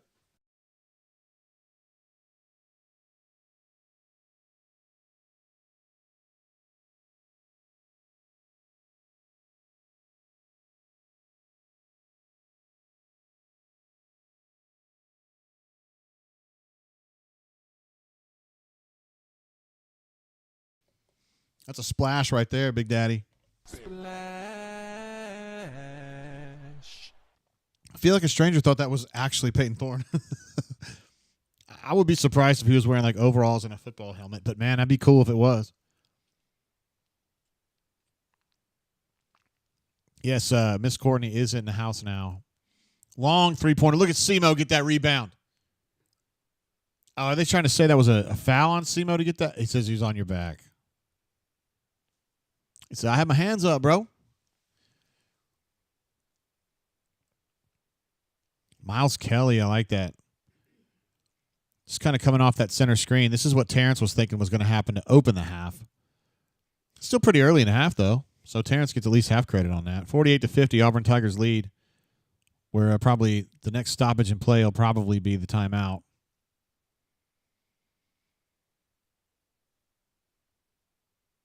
Wow, I did not think that shot was possible from LeBaron, and he puts it in. I thought that the defense was right there. Would not let that shot up.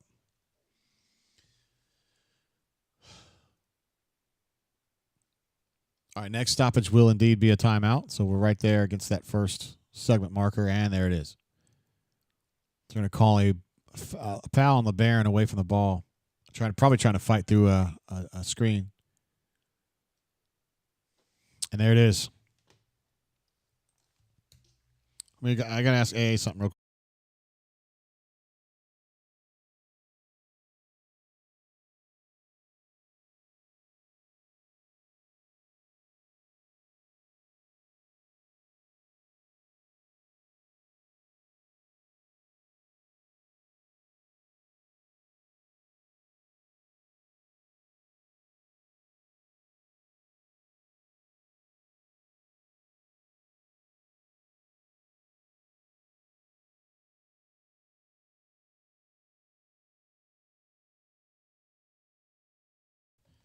That was very nice of you to do that. I know.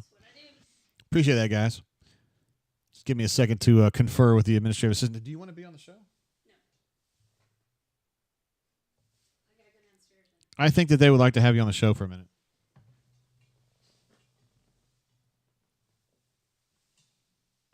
Mike is live. Miss Courtney now with us. Hello. Yes? Good Saturday afternoon. What a matchup today. Yeah, it is. It's really, they're throwing down out there, Courtney. It's 50-50. 50-50. As Doc would say, everything's 50-50. I know somebody else that says things are 50-50. Who, me? No. Anyway. It's a winnable, losable. What they're thinking here. Courtney, It's a tight one. Courtney went on a trip to Prattville for some field trip. For a little field trip to get us some Cajun food. You know your cat's out here meowing, of course. Is he really? Yeah, because we're both in here. Oh. Sam H says, hello, darling. Small Victory says, what up, AA? Hey, peeps. Yeah, you're very popular on the Brain Drain set, Courtney. Also on the Bourbon Blend set. The Dozens love you, too. Dozens. Dirty dozen. You're the star of the show. Terrence says, let's be real here. These teams we are playing are good teams. That's absolutely true. We do not play in the ACC like Duke does, blowing them out like we did. Like Duke does. So blowing them out like we did with Kentucky, a team that beat Duke, by the way, isn't the norm. Chip spells your name correctly. Courtney with an I. That's the classy way. And GW says, sultry AA Courtney, the Louisville Cardinals' largest fan. That is so rude. They all know. He's starting fighting words now. They know that you love the Louisville Cardinals. I do not love the Louisville Cardinals. Tim Taco says the brains behind the brain. I will say that the Louisville Cardinals, it's been a pretty impressive comeback, even though I'm not a Cardinals fan. You are. What do you mean comeback? What are you talking about? Jay, what was it, 2 years ago? They won 3 games the whole season? Yeah, they lost to Bellarmine. I mean, that's what I'm saying. That's quite a turnaround in 2 years. It is good. It is good. Ephesians says hello to the loveliest lady in Alabama, aside from my wife. That's nice. Oh, that's very kind. He felt strongly enough about it. He said it twice. I love it. Yeah. Anyway, that was a nice thing. Courtney's Corner. We had some fun talking about. It's condiments. Condiments. And I went and purchased some hot sauce today, too. What? Wait. So if we're having gumbo and stuff like that, that means you got Crystal, right? Correct. Oh. And Tabasco, too, because Tabasco can be good, and they're good mixed together. Like the Chipotle Tabasco or the regular Tabasco. Chipotle Tabasco goes with Mexican food. Mexican food. Okay. Yes. Look at this. We got a super chat coming through from Don Properdickin. Don, the legend himself, all the way across the pond. Yeah, I know. He says tight game. He likes things that are really, really tight. I'll tell you that. All right, back playing Miles Kelly off a screen with a splash. That felt good. Coming off that screen, the ball hits him right in the hands, and it's time to go. It's business time. It's business. Alabama's star player, Courtney, has not pissed a drop today. That's great news. Mark Sears hasn't accomplished shit at all. Nothing. I think he has 3 points. We're going to go ahead and take a look here. He has 3 points on 1 of 4 shooting. That's all he's got. Well, Jay, sometimes the best player on the team doesn't always show up every game. Wait, is this some reference to the bourbon blend? Nope. Okay. These are the latest stats. I'm just going with full games. Janai with a big boy rebound right there. That was nice. That's the kind of stuff we're looking for. You know what I'm talking about? Thank you, Don, for the I need to see a super great chat. bounce pass right here. Well, Mark Sears almost got one through that last possession. Auburn's had a few, not bounce pass. There we go! That's a nice one right there. Nicely done. That was what we call a drop. Look at that. You called that, basically. I love a beautiful bounce pass right down the key. That was nice. Oh, Aiden Holloway just got his shit packed in again. Oh, man, these point guards for Alabama are having a tough go of it. Take it easy. Oh, they're feeling it, Courtney. I get it, but just don't go down and make a stupid shot. They're doing like that Adam Driver going, more. Make them pay. Put every gun on him and fire. Oh, my God, he's going to do it again. Nope. No foul called. I don't necessarily know there was contact there, but he was hoping for some. Oh, boy, little alley-oop flush for the Bammers right there. That was nice. Yeah, that was pretty nice.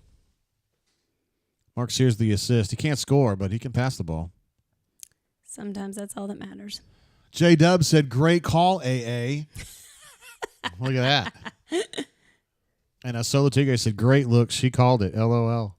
TJ says, A needs to stay on the mic. There you go, Courtney. We need to keep you here. And Felix the Cat is here as well. Says, Denver Jones is Walmart. LOL. Hello.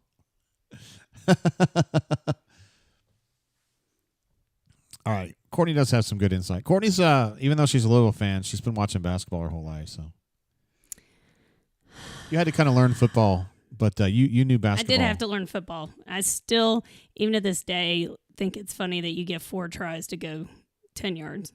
Wow. Like, that doesn't make sense. Well, really 3 most of the time. Oh, my goodness. That was a nice dunk from number 11 there, left-handed. And Janai, I think, wisely made a business decision on that one. All right, so Auburn got up 5, and I was like, here we go. And then now, Alabama's responded with the 4 points there. Janai has played very confidently. Oh, wow, that could have gone either way. That could have gone either way, I'm going to be honest. That could have gone the other way very easily.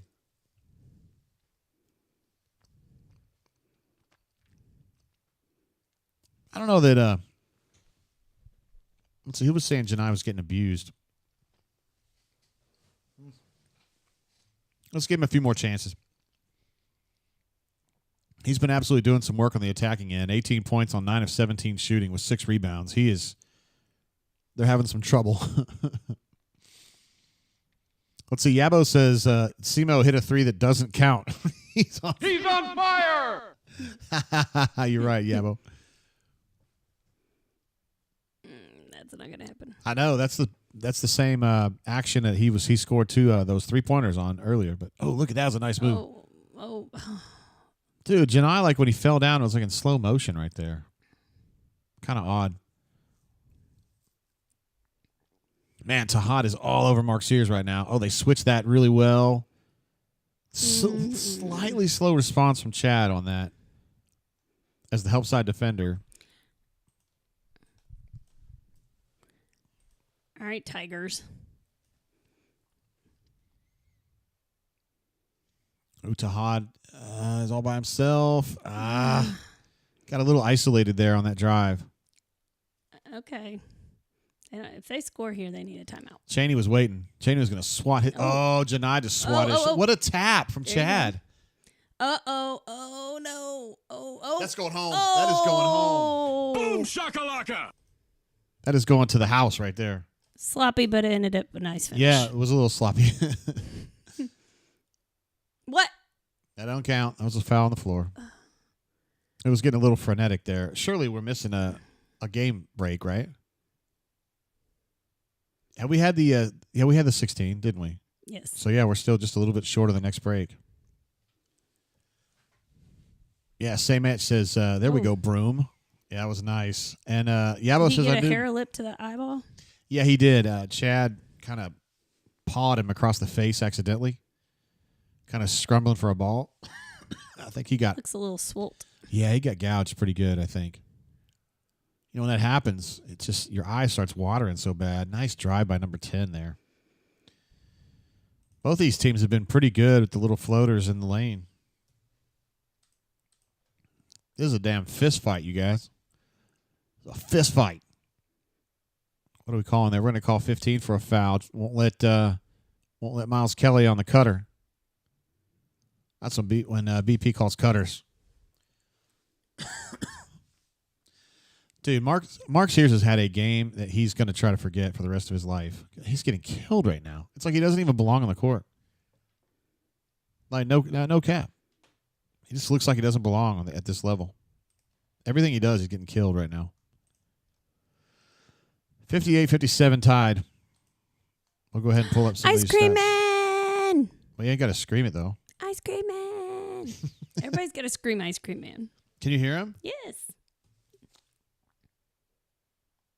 I don't hear him, Courtney. I think you might be having some bad ice cream. No, he flies down our street. I'm not sure why. He plays, I swear he's like playing Whistling Dixie on that shit, too. It's like, dude, come on, man. Can't we play some Missy Elliott or SWV or something better? What's Candy's? Escape? Yes. Candy Burris's group?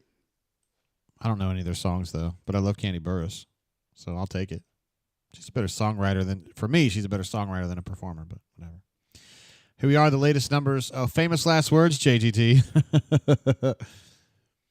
Daniel D says, would y'all be mad if we lose this game? I can only speak for me. I don't know about mad's the right word, but I think that would be a stinger. You don't be want disappointed. You don't want to lose at home to Alabama on senior day. Jeez. Especially these goobers. Terrence says, Courtney with the Eddie Murphy references. Yes, that is absolutely true from Delirious, right? That's great, man. Also, part of that was your mom saying that she could make hamburgers just like McDonald's. On the square My mom sandwich tried bread. that shit, too. And you'd squeeze it down, and the bread would turn pink from all the grease. Ugh. Cassidy B says, JGT, don't threaten me with some SWV. That little Human Nature jam was, it was a good one. Back in the day, I mentioned earlier, I don't think D. Lucky was on the show yet, but I name dropped him earlier and said that occasionally I'll text him a slow jam song that I know he would have probably gotten busy to back in the day. The one I referenced him last time was New Edition. I can't remember the name of the song now. But anyway, the latest one is Ready for the World, Love You Down from 1987. And it goes way too long. Well, I know that's the thing, though, because it's giving you more time to get your hands where they need to be or not be, just depending on where the chaperone situation or You have to leave room for the Holy Spirit. Or the Jay. gray. You do. You got to leave room for the Holy Spirit. Felix the Cat says, Iceman, mint chocolate. Courtney, he's pulling for mint chocolate mint. Mint chocolate chip ice cream is the best ever. Courtney loves it. I can't stand it. It's delicious. Bill Biv DeVoe. Now you know. Little solo tigre right there. Let's see. Terrence says a loss would ruin the rest of my day. Don't let that impact the rest of your day. I could see that. No, I could see that. I'd be frustrated with it. GW says JGT break dances to Cyndi Lauper songs. He is not a All right. Cyndi Lauper fan. I'm not a Cyndi Lauper fan, but she was good. I did see the other night where she was on the back in the 80s the where are your children at 10 o'clock? You remember that? Yeah. Yeah. She's like, where are your children at 10 o'clock? Oh, she in her used to do, crazy like- voice. She used to do commercials for that, you mean? Yeah. Like that was her PSA. Was, Yeah, exactly. I can do kids against drugs. I'm against drunk driving. I'm against Where are your kids at 10 o'clock at rape. night? But no. So we need- I'm more concerned about where your kids are at 10. Well, if we question that more often, it might be a good idea. We're back talking about it's because you're on the show that we're talking about Courtney's Corner now. It's like best ice cream flavors. Oh, best ice cream flavor. Casty B says, JGT, are you joking? Mint chocolate chip is where it's at. Much love, AA. Yes, mint chocolate chip, and then if you have a brownie, a warm brownie with Oh, it. now we're talking.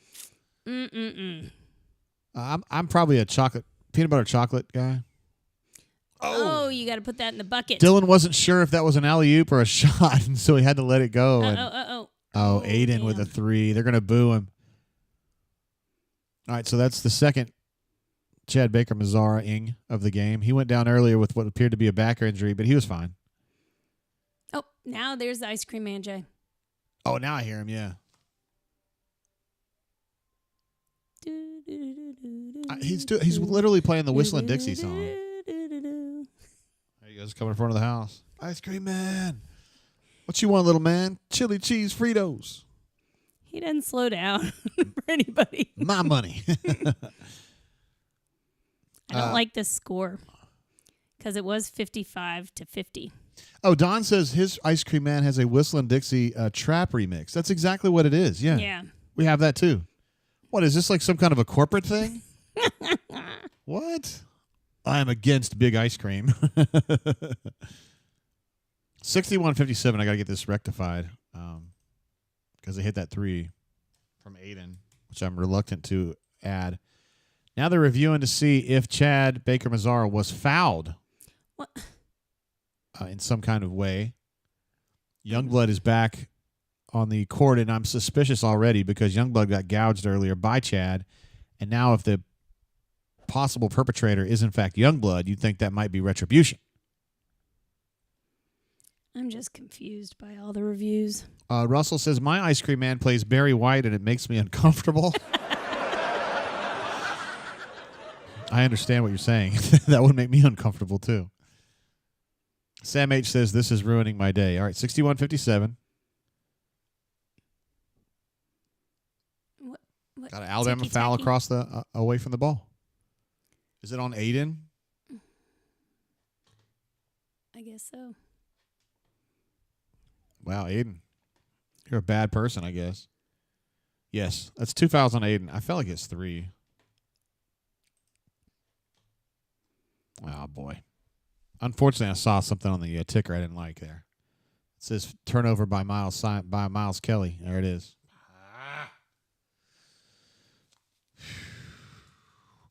Pew or Eagle 1 says they aren't calling fouls on the inside. I think both teams are getting away with stuff inside, honestly. I think it's been about even.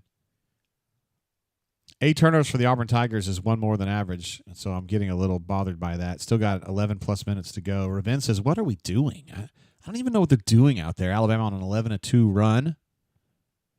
Just when I thought Auburn was in a position to really kind of get a good... Oh, I thought that was a good block.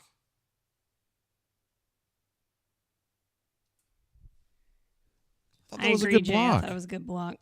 I know he was on his way down when he blocked it, but at the same time, it looked pretty good. I don't know.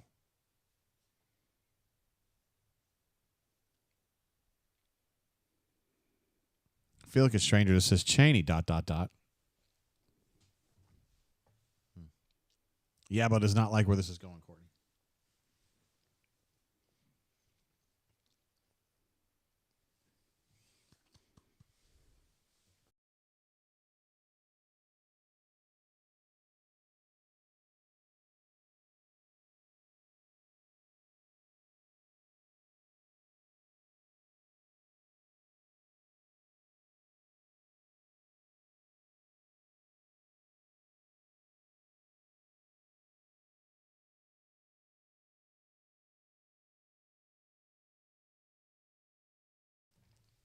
All right. Need a 3. Let's put the ball into the bucket. I like to see a 3 here. Tahad, long range. Oh, it was so close. Oh, where's the board? That's a question we've been asking for 2 or 3 games now, Courtney. Is this guy... Didn't he just come in the game? Now we're going to do another review. Ugh. Play some basketball.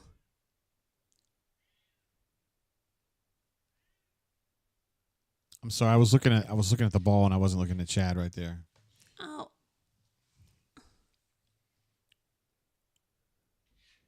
right, so it's going to be over here.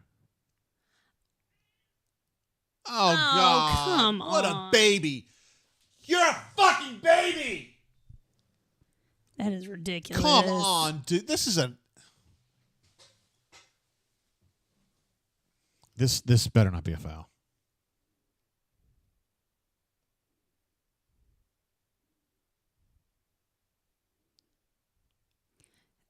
Okay, they say soccer kids like to flop. Come on now. I know. I was saying that earlier. That is so dramatic. I know. That's crazy, dude. He probably gets mad because his girlfriend gets dramatic sometimes. I'm like, bro, you're worse than her. Look at this silliness. I mean, they both hit each other. I mean, Chad got hit by his elbow, too. Chad's kind of pushing on him there. Then he kind of pushes that elbow while he's going to go get the ball. I just don't see it, man. I don't either. Yeah, Beppo says language alert. My bad, bro. It's just getting annoying, man. All the stoppage is annoying. Stoop Up says that's an incredibly stupid play by Chad. Terrence thinks he's going to get ejected. What? Yabo thinks they're talking about a flagrant 2 here. What a huge baby, dude. That guy did not get hit very hard. He just goes down like he's been shot. I got to hear this. If you're going to throw Chad out of the game, I want to hear this. I want to hear this. D. Lucky says he is gone. This ref's like, are we really going to do this, bro?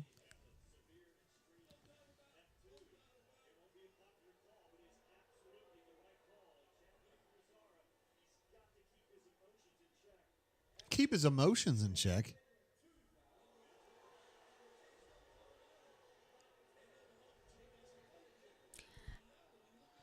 Guys, we were joking about this. There's Rich McGlynn, by the way. We were joking about this earlier, that like when Grant Nelson does his little crane bullshit that he did earlier in the game, like they don't do anything. They're like, oh, it's so funny. And then here, like we said, if Chad did anything at all, they're going to throw him out of the arena. They threw him out of the arena. Now, this is more like Grant Nelson didn't touch anybody. He was just being a taunting asshole instead of this, but. Extreme brutal, it says. Come on. Extremely brutal play. That's. Madison C thinks it's the right call, Courtney. Actually, I would say most of the chat thinks it's the right call. I don't think so.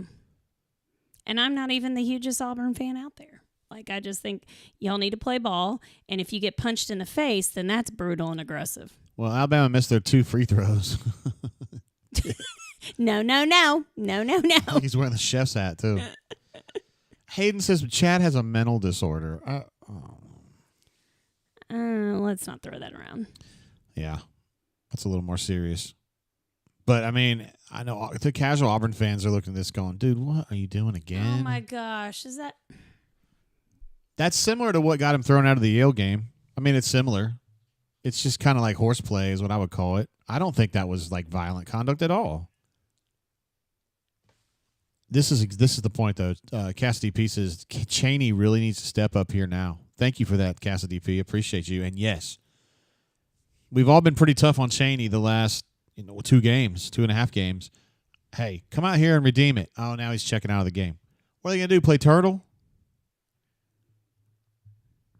All right, so with Chad Bacon Lasagna out, this is definitely an issue. So he's a good ball handler, and he's also your number one wing, plays probably 80% of the minutes there. So Kai's going to have to play wing. Your only choices there are Kai and Simo. And I just don't like Simo in this game as much. Just because Alabama's got such great drivers.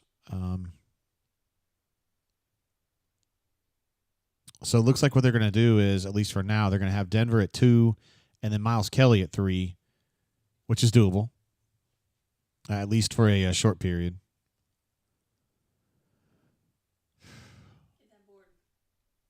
$63.57. Also, I saw you earlier in the chat, Solo Tigre, saying that you've had a tough week. I think that's an understatement, my guy. So we're thinking of you, man. Just go. Miles missed the 3. I was going to say, please just go for 2 right now.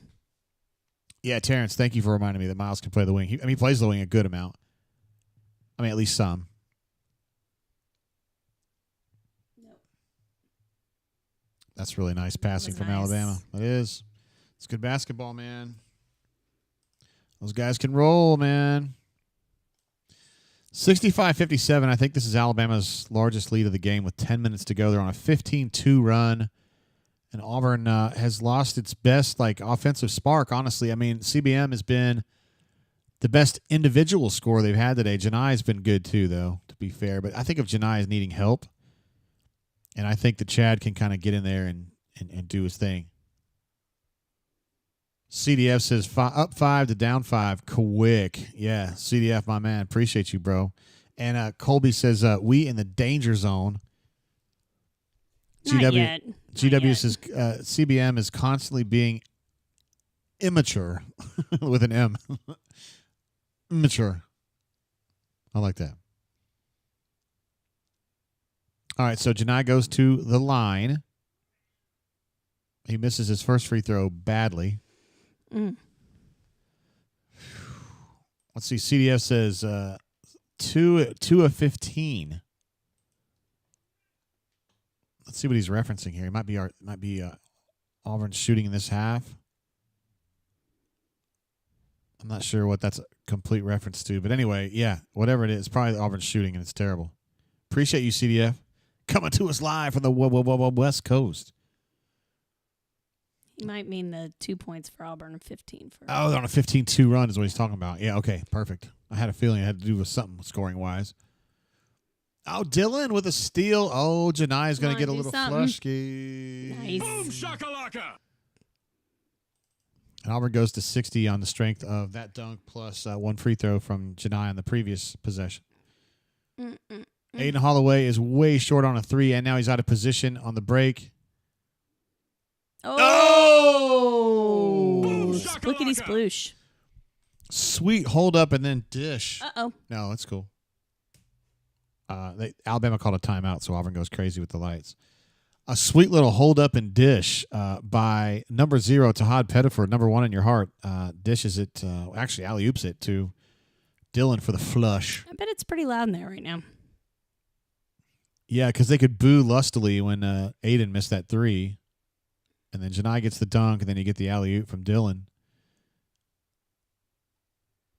Dude, he just stole Aiden's mind with that one, too, because Aiden thought he was going to shoot a 3, and he started to close out, and the ball just went right by his head. Yeah, let's give him the tarantula. We can do it. We can definitely do that. You could drop a tarantula into his shorts, and he'll still be cool. Also, AU88 has a super chat coming through saying Chad is selfish and has learned nothing. I mean, I don't necessarily look at it that way, but, Auburn's final game of last season was a Yale game that he got ejected for doing something very similar to that. And the whole talk was like, well, Chad's learned from this, and he won't do that again, and he knows his limits. And here we are again. Big game against Alabama in the regular season finale. Would really like to win this to solidify the number 1 overall seed in the NCAA tournament. And he gets ejected for, throwing an elbow that I personally didn't think was very serious. But I didn't think the thing against Yale was very serious, and they threw him out for that, too. Beppo says, steal is mine. Learned that phrase from Antoine Nolan, Dirty Nolan. Played at Auburn back in the late 90s. He beat Willie Northern on a play and told him that he stole his mind. I never heard that before. I never heard it since, I don't think. Except when Auburn sports writers talk about it. Spicy P notes that Omarui has 4 fouls now. Let me go ahead and get the hot, fresh stats up. I hadn't really, because Alabama called timeout there that was in the middle of a segment. But we might as well pull them up because this game's worth it. This ain't no Monmouth game, you know what I'm saying? This ain't no North Alabama.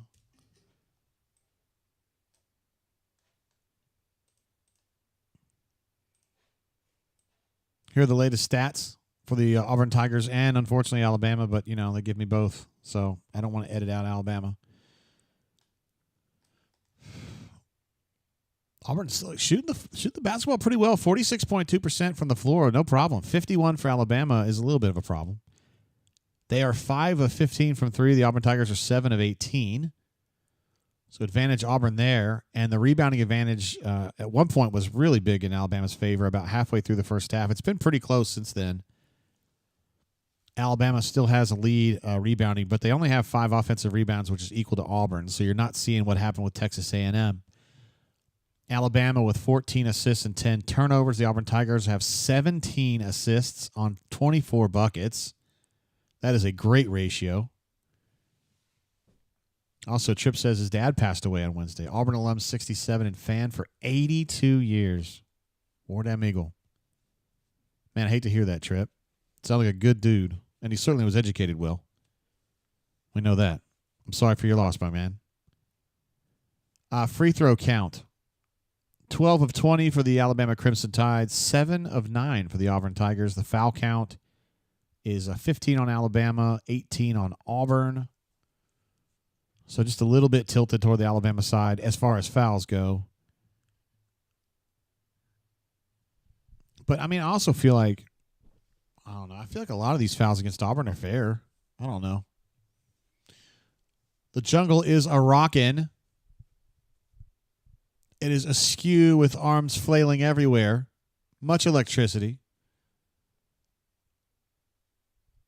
65-62 with 9 minutes to go.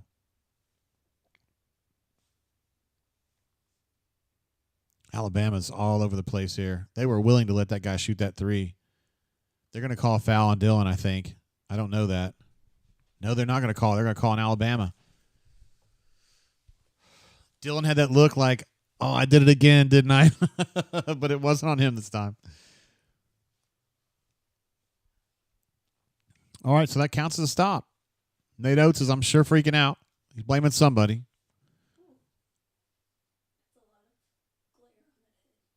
A lot of glare? Yeah, that guy is Nate Oates, the evil. Oh, some other dude?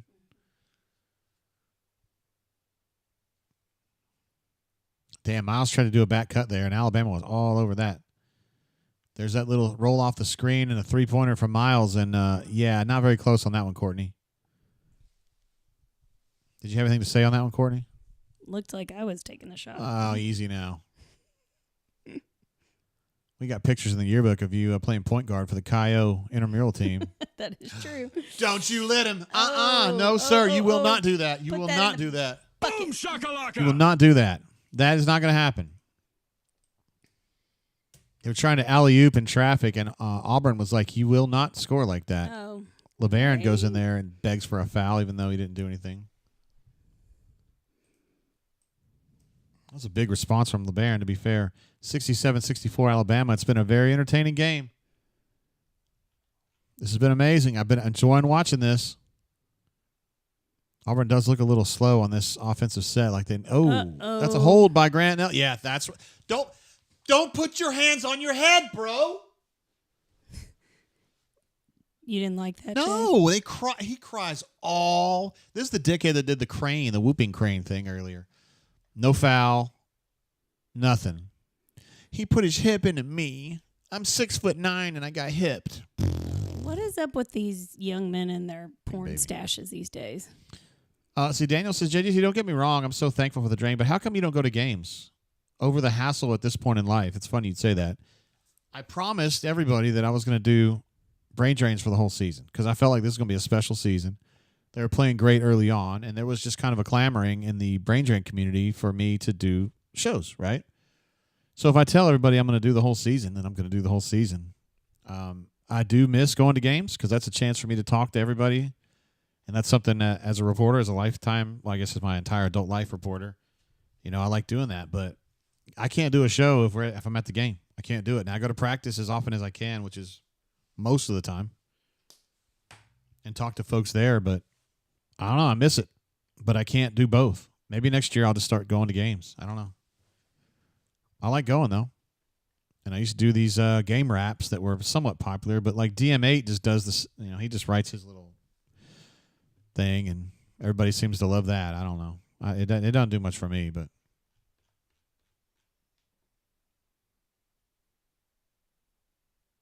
Spicy P says Smoke Monday was just ejected. That's funny. Come on, man. Frank's not getting it. Russell says we've appreciated every minute of it, JG. Thank you, bro. And Brandon says we love you, JG. Thanks for the brain drain. I'm glad to have you guys here. I'm thankful for y'all to be hanging out, because otherwise it'd be me just talking into a tin can. And it never was like that, because when we started the show back in I think it was 2019, might have been 18. We had so many of you guys enthusiastically jump on and be part of the family, like every single show. And you guys know who it is. You all know who you are. They're pretty much all in the chat. Appreciate you, Trips, jumping in. Daniel as well. Beppo. Russell, appreciate you, man. Cassidy P says, no offense to DM8, but your big game raps are better. I love writing, but not many opportunities. I mean, I can't really write if I'm just sitting, if I'm doing the live. So we'll reset next year and think about it. Can't do it for football, though. I got to do the football shows. Those are not negotiable. I mean, somebody's got to do it, man. That's too important. It's too important. Ephesians says that tin can will be blessed to hear you, JG. That is really nice. Thank you, bro. Let's see. Victory says we are 25. We are 25, and they're last over 100 there. I don't understand what. I'm just missing it. Terrence says my whole existence is tied to the result of this game. And Travis notes that Denver hasn't scored yet, which I hadn't even noticed, but is true 100%. Miles has picked it up. He had 0 points at halftime. Now he's got 11. And Michael M. says he believes Tahad is about to take over. We're getting an AI bunker recap from Chip, who's got very, very important large computers working on this every single minute of his life. The bunker is having negative feelings about the play of CBM and his impact upon the Auburn capital A basketball capital B team. Good stuff. Small Victory says the likes, JG. 25 likes, absolutely. With 6,000 people in the chat, we've got 25 likes. Thank you, Small Victories, for reminding folks to do what's right and give it a thumbs up. Beppo says a football drain is too important. And a small time says we've got 8 days to prepare for Ball State now. They better watch out. Auburn's former basketball publicist, Cody, works at Ball State now. That'd be a nice matchup. So Auburn has played better this half, particularly Miles Kelly, but Alabama still maintains the lead. Auburn needs to get ahead in this game. Obviously, you can't win the game unless you're ahead, but you know what I mean. I think the mental payoff of actually getting ahead of Alabama would be worth it. I thought that defensive switch right there by Janai was really good. And look at that. Denver jumps in to say, I'll get that rebound. I will get that rebound. Sam H. says golf brain drain is next. I'm actually thinking about doing that. If it comes to it, I think we'll do it. I think it would actually be funny because I know so little about golf. I would say I know almost nothing about golf, in fact. Tahad Pettiford with a runner all the way down the baseline. 66-67. Oh, somebody fell down. Go boom. Looks like LeBaron, but he got back up. And he kept the ball. I like him a lot. He's a good player. He was committed to Auburn once upon a time. That was nice from Mark Sears, yeah. Pump fake the three and then hit somebody darting to the cup there. That's really the second time in 3 possessions that they've run that kind of 1-2 play, and Auburn defended it fairly well the last time, but not that time. 66-69, Alabama leads. Melee says golf will be an whisper. He's on 13.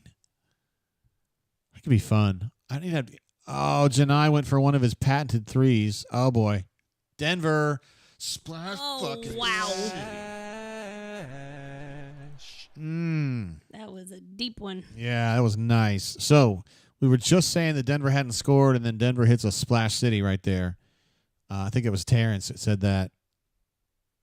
Or it might have been Travis, actually. Darn it. Oh, that's such a fortuitous bounce for Alabama. They get Wow. basically a free bucket there. Came off the back of their leg. So they've got 71 now, I believe. Yes. It's a tight one, Mr. Tate. It really is. I mean, Alabama has been scoring the basketball a little better than I thought they would. They're a very good scoring team. But, oh, that's a foul. Now put your hands up and pretend like you didn't do it. No, he didn't do it that time. He didn't do it that time.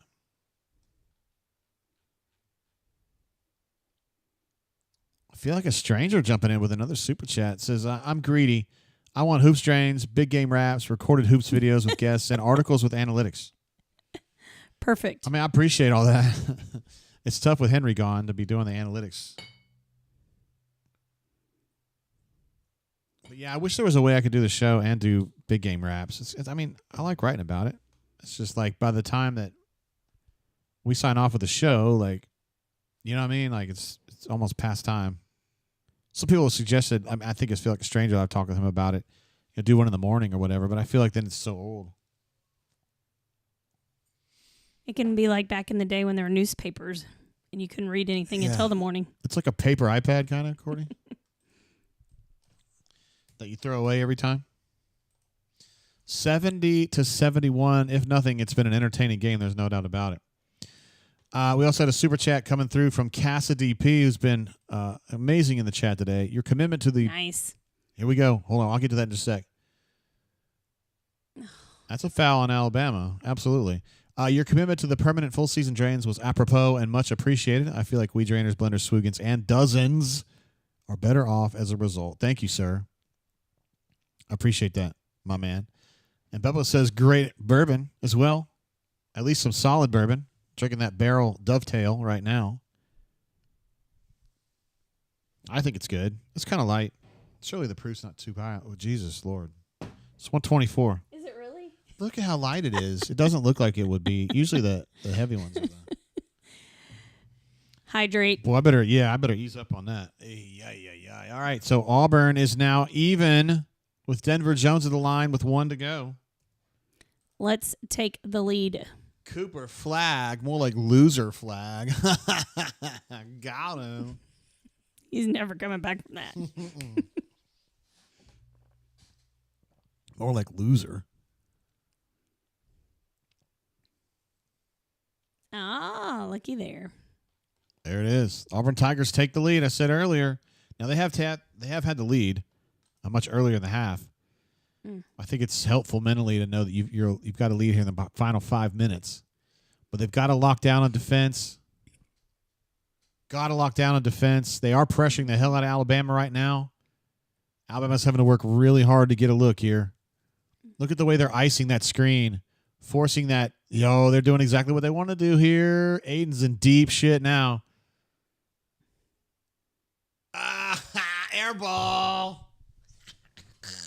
That was a great defensive stand right there.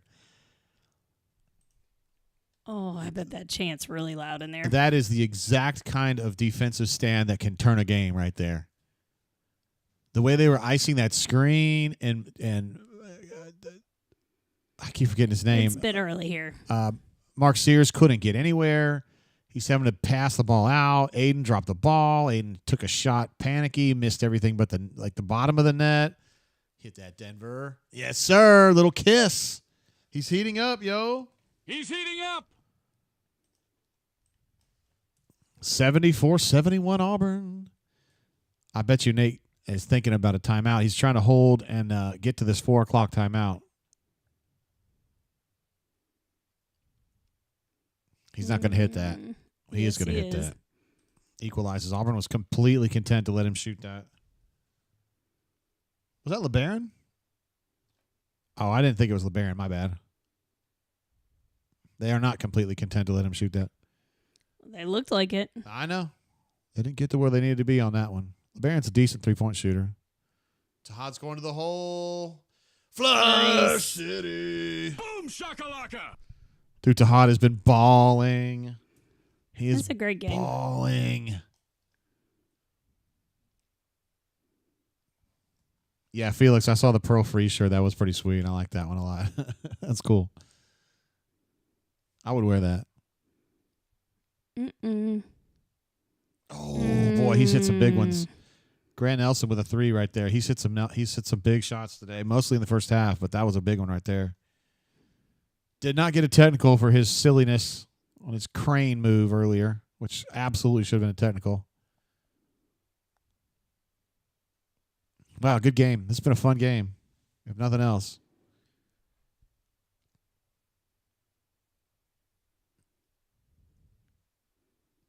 Denver likes that shot. He likes that shot. That's actually a pretty good shot for him. Oh, yes. There you go. Oh, It's a timeout. timeout by Auburn. Oh, Mark Sears is so pissed. Look at him. He's freaking the fuck out. Who's he yelling at? I love it when Mark Sears freaks out. I think he was trying to say jump ball or something, but He's yelling at 11. I don't know why he would be yelling at 11, though. God, he was so mad.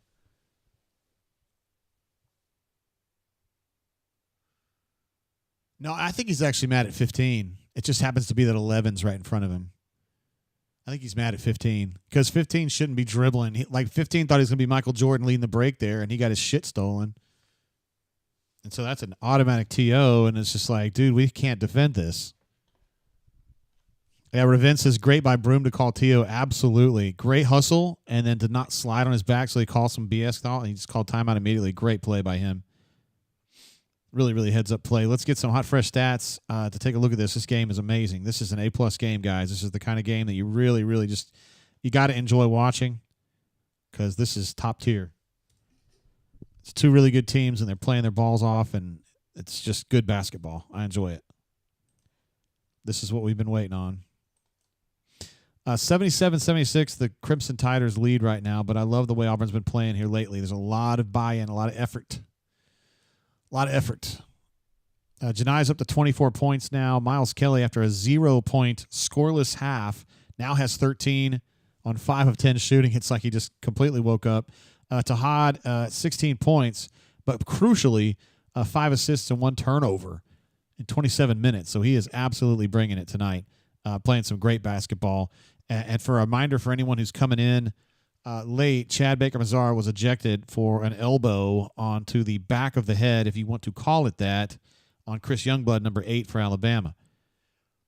Very similar to what happened in the Yale game in the NCAA tournament last year. Just kind of certainly not a dangerous play, but the way it looks and the reputation that he has, it's just kind of what happens. So he's out of the game, and they've actually managed it fine. Miles has been playing 3, and Simo's been playing 3. They haven't played Kai in the second half. Chip, yeah, that's what I was saying. Hod has not been scoring great, but most crucially, most critically, his ball control has been amazing. And 5 assists, 1 turnover, you can do that all day long. Not a problem at all. Terrence is more like a forearm. Yeah, he was kind of starting to go for a rebound that was down the court, and he just kind of, he's going to have plausible deniability. I just didn't think it was very, I didn't think it was a punch. They're trying to say it was a punch, but I didn't see it. I'm trying not to be a homer on that. Ephesians says 42 likes. We've got to be able to get that to at least 65 before the drain is over. We got 500,000 people on this stream and only 41 likes. Unbelievable, guys. What a great dish. And a flush from Tahad Pettiford. There's Coach Sonny Smith peering on. I love the honorary ambassador is John Calipari, which just gives me an immediate no thanks. Michael Strahan, Dan Hurley, and Grant Hill will be there as well, Courtney. Grant Hill's probably the one Dookie we don't hate, right? that is true. Or do we hate him anyway? No, don't hate him. I talked to him, and I told him how much I hate Duke. When I met him at the 2019 Final Four, and he says I get that a lot. Kentucky fan, right? Married to the, I guess she's kind of retired now, but the former R&B singer Tamia who was a serious hottie back in the day. Oh, hit that. Hit that. They're calling a foul. That's right. I do like it. I do like that. Cass DP jumps in with a super chat. Again, we need to force the whistles and play defense. There's the forcing the whistle right there. Absolutely a foul. I mean, it's not a strong one, but you can't put your hand on his hip like that. Spicy P says, let's go. He loves seeing Tahad at the line in the final 5 minutes. You can't blame me for that miss. I didn't say anything. I just said you got to like his, you got to like him there in the last 5 minutes. Tahad's usually an operator. He's been an operator all the time now, but even in his younger days, he was an operator in the final 5. Splash. This game's equalized now. By the way, possession arrow is in Alabama's favor if we get to one of those situations. I always feel like they're so crucial to know that in the last 2 or 3 minutes of a game. Wow, it's a hot hits 1 of 3. Unusual for him. Yeah, Solo Tigres has got to hit those. Those are big. Every point at this point is big.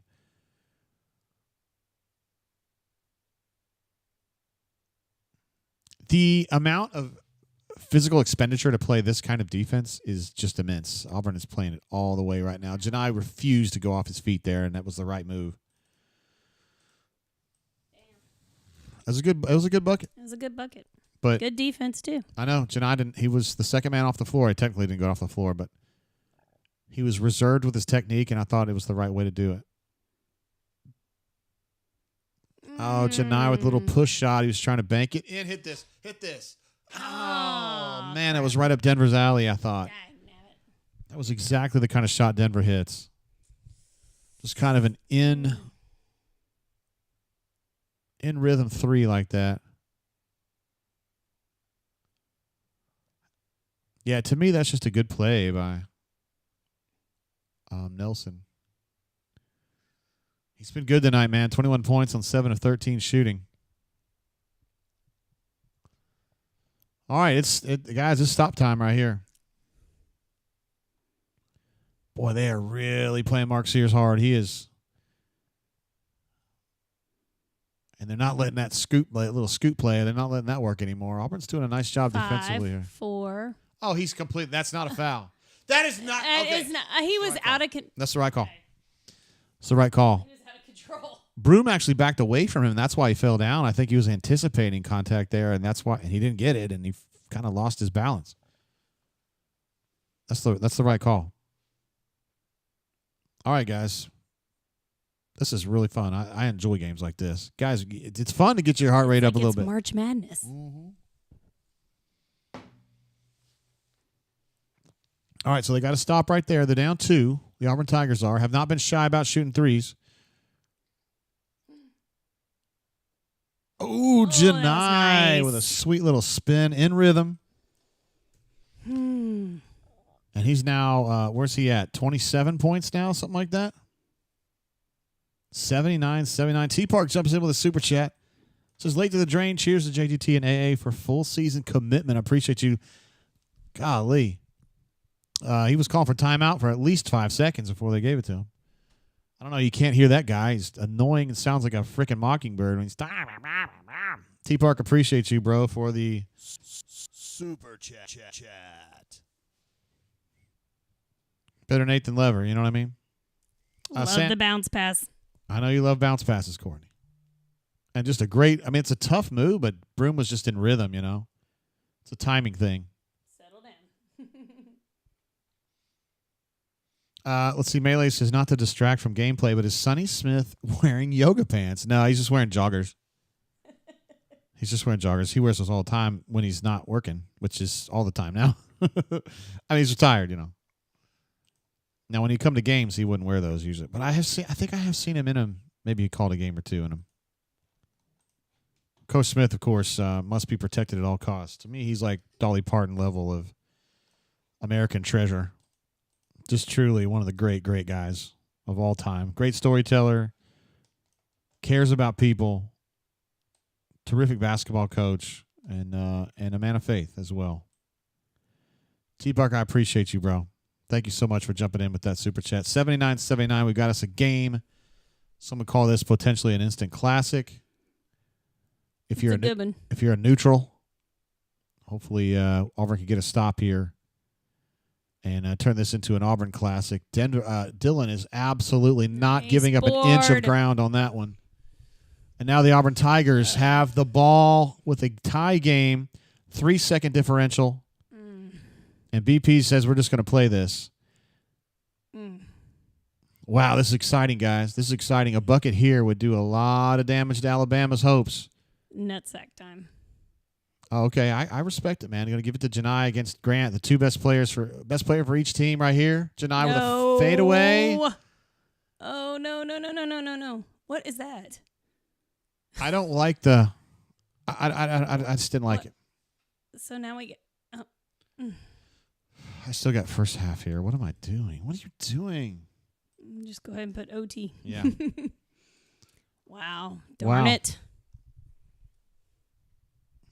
Beppo says Sonny Parton indeed. I'm telling you, to me, he's like on Dolly Parton's level. Everybody likes Sonny. People that aren't Auburn people like Sonny because he don't talk bad about people except refs.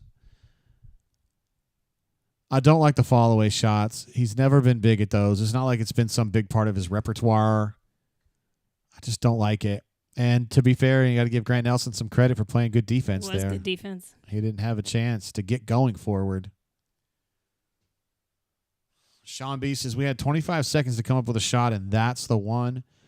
It was obviously just going to ISO it for Janai. I mean, he's your National Player of the Year nominee. He's having a good game. I have seen worse ideas. But at some point there, when it was clear Nelson wasn't going to give him anything inside of 15 feet, I don't love it. Passed that ball. A. Robinson said that was absolutely terrible. Russell says, dog fans barking at me on text. God, forgive me. I hate them. Of course you hate them. And you don't even have to ask for God's forgiveness. God is a Georgia Tech fan when it comes to that rivalry. I don't want to speak for God, but, you know. Jay, you did say this was going to be an instant classic. I think you might be right. Well, I mean, for a neutral, they would say, you know, wow, what a game, you know. For us, you know, it's like, God dang, that was an opportunity to win the game right there, and they're going to take an 18-foot fall away from Janai, who doesn't, I don't know, has always hit any of those shots. If he's hit some of those, maybe one or two. Look at that. 7 of last 10 meetings decided by single digits? Interesting. That is interesting. Sam H says so many free throws missed. 11 of 17 for the Auburn Tigers.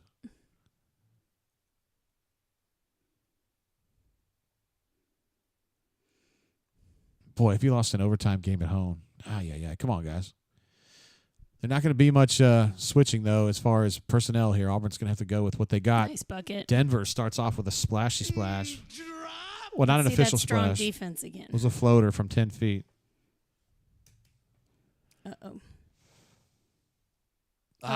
Second chance opportunity for Alabama with a tip slam. It's frustrating right there. Second chance opportunities. Alabama's +4 right now. 81-81. TJ reminds us that Tahad missed 2 of 3 his last trip to the free throw line there. With about a minute to go. Those are tough misses right there, but he can make up for it. Having a great overtime period.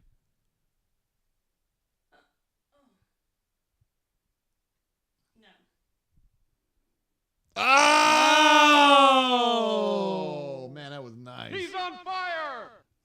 Wow. That guy literally leaned into space. Like he thought Janai was going to be somewhere that he wasn't even there. Talk about seeing ghosts. Yikes, man. That was delicious. 83-81 Auburn Tigers, 3:32 to go. Youngblood trying to get some position here, and Denver's not having it. Oh, Grant Nelson with board. They're letting LeBaron shoot those, man. They're letting LeBaron shoot threes. He burned them earlier, but he burned them earlier late in regulation, but he's not burning them right now.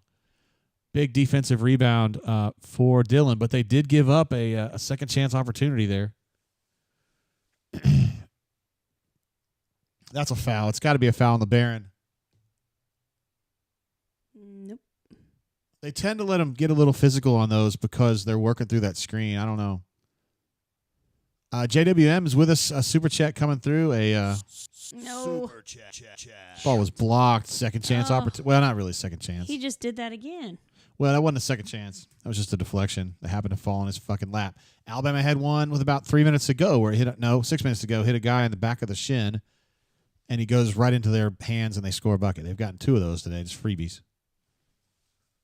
83-83. Appreciate you, JWN66, for jumping in with a super chat in the middle of this great game. Second chance points have been to Alabama's to Hod. Oh, man, that's a big L right there. That happened right there. Damn.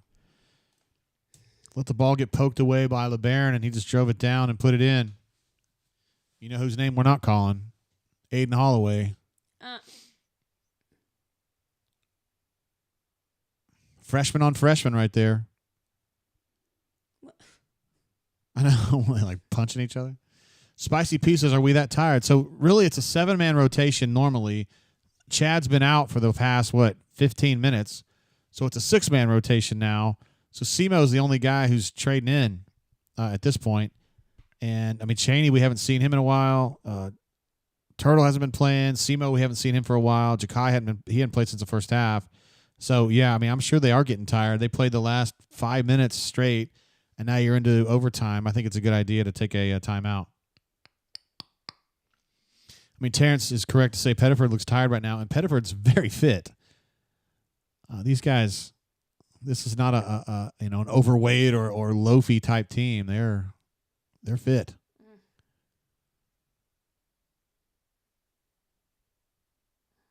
Rare to see Tahad make that kind of mistake, but he does a lot of good things too. So. Stupep says he believes BP called the timeout 1 possession too late, and Ambitious Engineer thinks that, there were other opportunities missed for a timeout. Terrence notes that Chaney's been in foul trouble. That's true. I see it now. 4 fouls. 3 points, guys. He hasn't scored double digits if you take his last 3 games combined.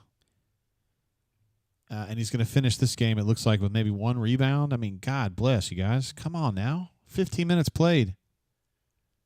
And his other games have been like that, too. The Kentucky game and the Texas A&M game were just essentially zeros. That he was playing, 20 minutes each and not getting anything done. I'm not sure what to do about that. Miles Kelly, this would be a nice opportunity for him to step up and make a big play. He was great early on in the second half. Hadn't really seen much lately. Chennai for 3. I don't like this. Oh my gosh. Wow. Was not expecting that. I didn't either. He takes 2 or 3 a game, and he misses most of them, but he hit that one. And Auburn takes the lead with 1:33 to go. No. Oh, my word. And the he's gonna ball get comes another right chance, back to him. Oh. God dang. Second chance opportunity again. That gentleman can play. I know. He's been playing great all day. Grant Nelson. He's been tearing him up. That's at least 23 points for him. 87-86 Auburn Tigers. No. Chennai a little bit hard. A little bit too much power on that floater. Tag nabbit. All right, 87-86. Alabama up 1. Just going under the 1 minute mark.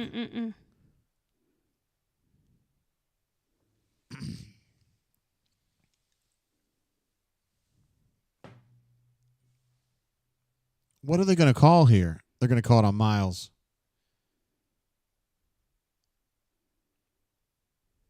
I need to see what was going on there. Yeah, 3 chances, Spicy P. You're right. That's just, you can't do that. You just can't, man. It's just so critical in this part of the game to get your defensive rebounds, and there's another one they missed. This is the one that Grant Nelson got back in. I mean, Dylan can't allow that rebound to go over his head. He just can't do it.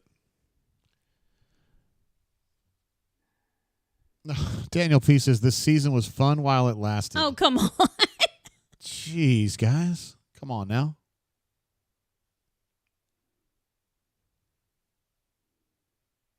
Mark Sears at the free throw line hits his first one. 41 seconds to go. 88-86. GW says offensive rebounds can help a D3 team beat the Please do not take a three right now. mid-90s Chicago Bulls. That is very true. That is if you have an advantage there, you've got a big advantage. Tahad, Nice. I believe that was with his right hand, offhand. Just kind of got up there about 6 feet out and just hit a little kiss off the glass. Alabama seemed content they weren't super worried about it. In my opinion, that was a perfect play there. Took very few seconds off the clock, and you got 2 points instead of just launching a three that comes off the backboard and goes to Alabama. Yeah. Get your points, right? This guy seems a little harried.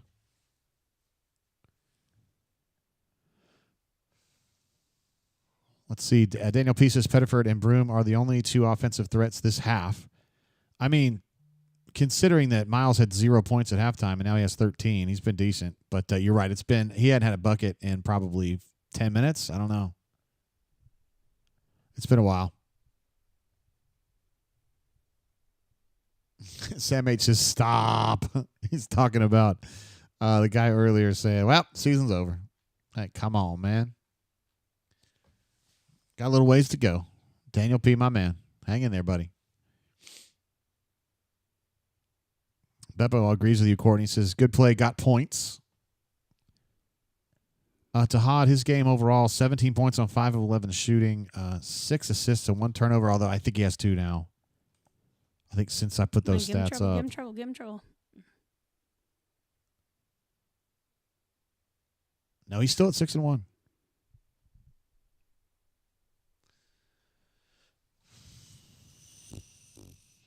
Spicy P says Tahad on the bench. Yeah, I saw him check out. I wasn't sure what the plan was there. They may feel like he's just kind of at his limit on minute, like he's just kind of wearing out a little bit. 29 minutes is not going to be a season high for him, but I think his season high was 32 in the last game, so it may be kind of catching up with him a little bit. And he's a guy that plays 17 to 20 a game, and to play back-to-back 30s, maybe that's just kind of working on him a little bit. LeBaron Philon at the line hits his first one.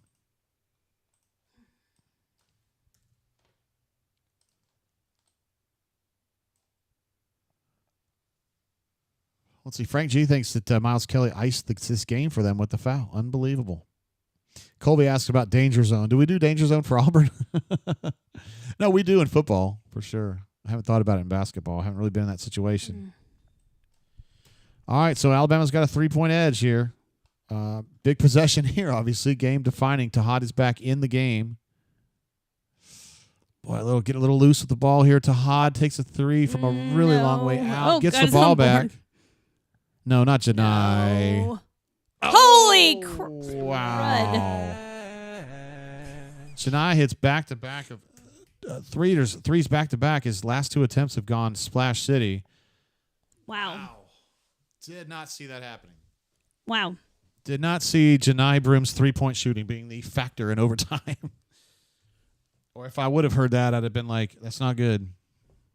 That's not good. But it's great to see him splashing shots like that. That was a great board. You know Denver was wanting to take that shot, but he saw 2 guys in front of him and said, I got to dish this bad boy. And Janai said, you get in there and tell them we back. We back up. What a game, man. This is really fun. It's a tight one. Yeah, this is what you just like to watch, man. This is just fun basketball. I kind of wish that Auburn had the ball right now, but they had their opportunity at the end of regulation in this situation right here to be tied and have the ball. 14.7 seconds to go.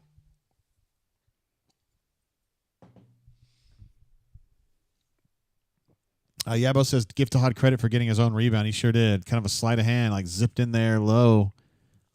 Was able to dribble out with that and keep that possession going, preserve the possession. As Coach Joe Champy would say. And, yeah, it's big. Hey, Robinson says, I'm not having fun. Beppo says, we back up. Put the word out there, man. We back up.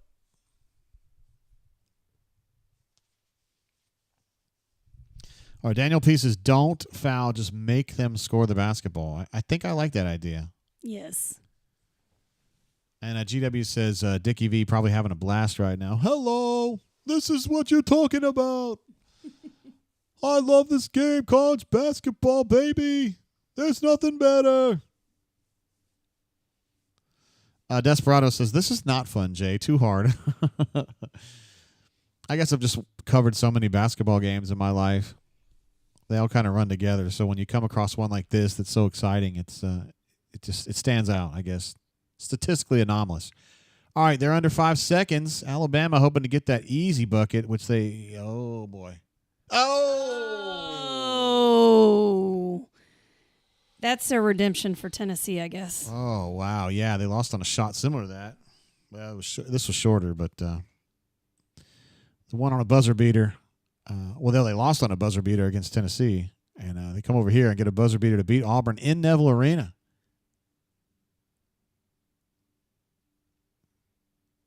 Wow, that was a banger of a shot, man. It counted. I just felt like Auburn had done a good job defensively and kept them a long way from the bucket here. I mean, with 3 seconds to go, he's too far out, but I feel like Denver was just a step out, like from where he should be. Miles, that Miles kind of came across Denver's face, and it slowed Denver down maybe one step. I don't know.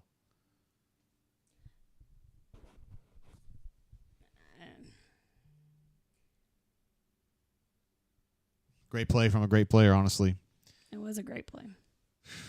I'm surprised Auburn, because he hasn't been a scoring factor in this game hardly at all. He's going to finish with 7 points. But, boy, that was a big one right there. Gets them off the schneid. They'd lost 4 of 6. But you come into Neville Arena and get that W, and that's big for him. And for Auburn, you're going to leave this game with your head scratching a little bit. Man, that's a stinger. Sam H says, horrible week. I got to agree from an Auburn perspective. Super, super bad. Mark Sears, of course, having a day. And you got to give Alabama credit in the sense that they were a pest from start to finish. This was not a bunch of, ref giving them chances or whatever. This is just some guys came in here ready to play. And Grant Nelson in particular really changed the game for them. Mark Sears, that's a big shot and one he'll remember the rest of his life. But Grant Nelson's the reason that thank you, Courtney, for your expertise. I'm okay. Thank you. Let's take a look. Janai finishes with 34 points on 15 of 28 shooting. Wow, that's like an Allen Iverson type day right there. Miles Kelly with 13 points on 5 of 10, all in the second half and or overtime. I think it actually is just second half because he didn't score in overtime. Tahad, 19 points on 6 of 15, 4 of 8 from 3. Miles Kelly was 3 of 7 from 3. Auburn finishes with 24 assists, which is an absolute gob. 9 turnovers, which is more or less on par for them. Alabama, 18 assists and 15 turnovers.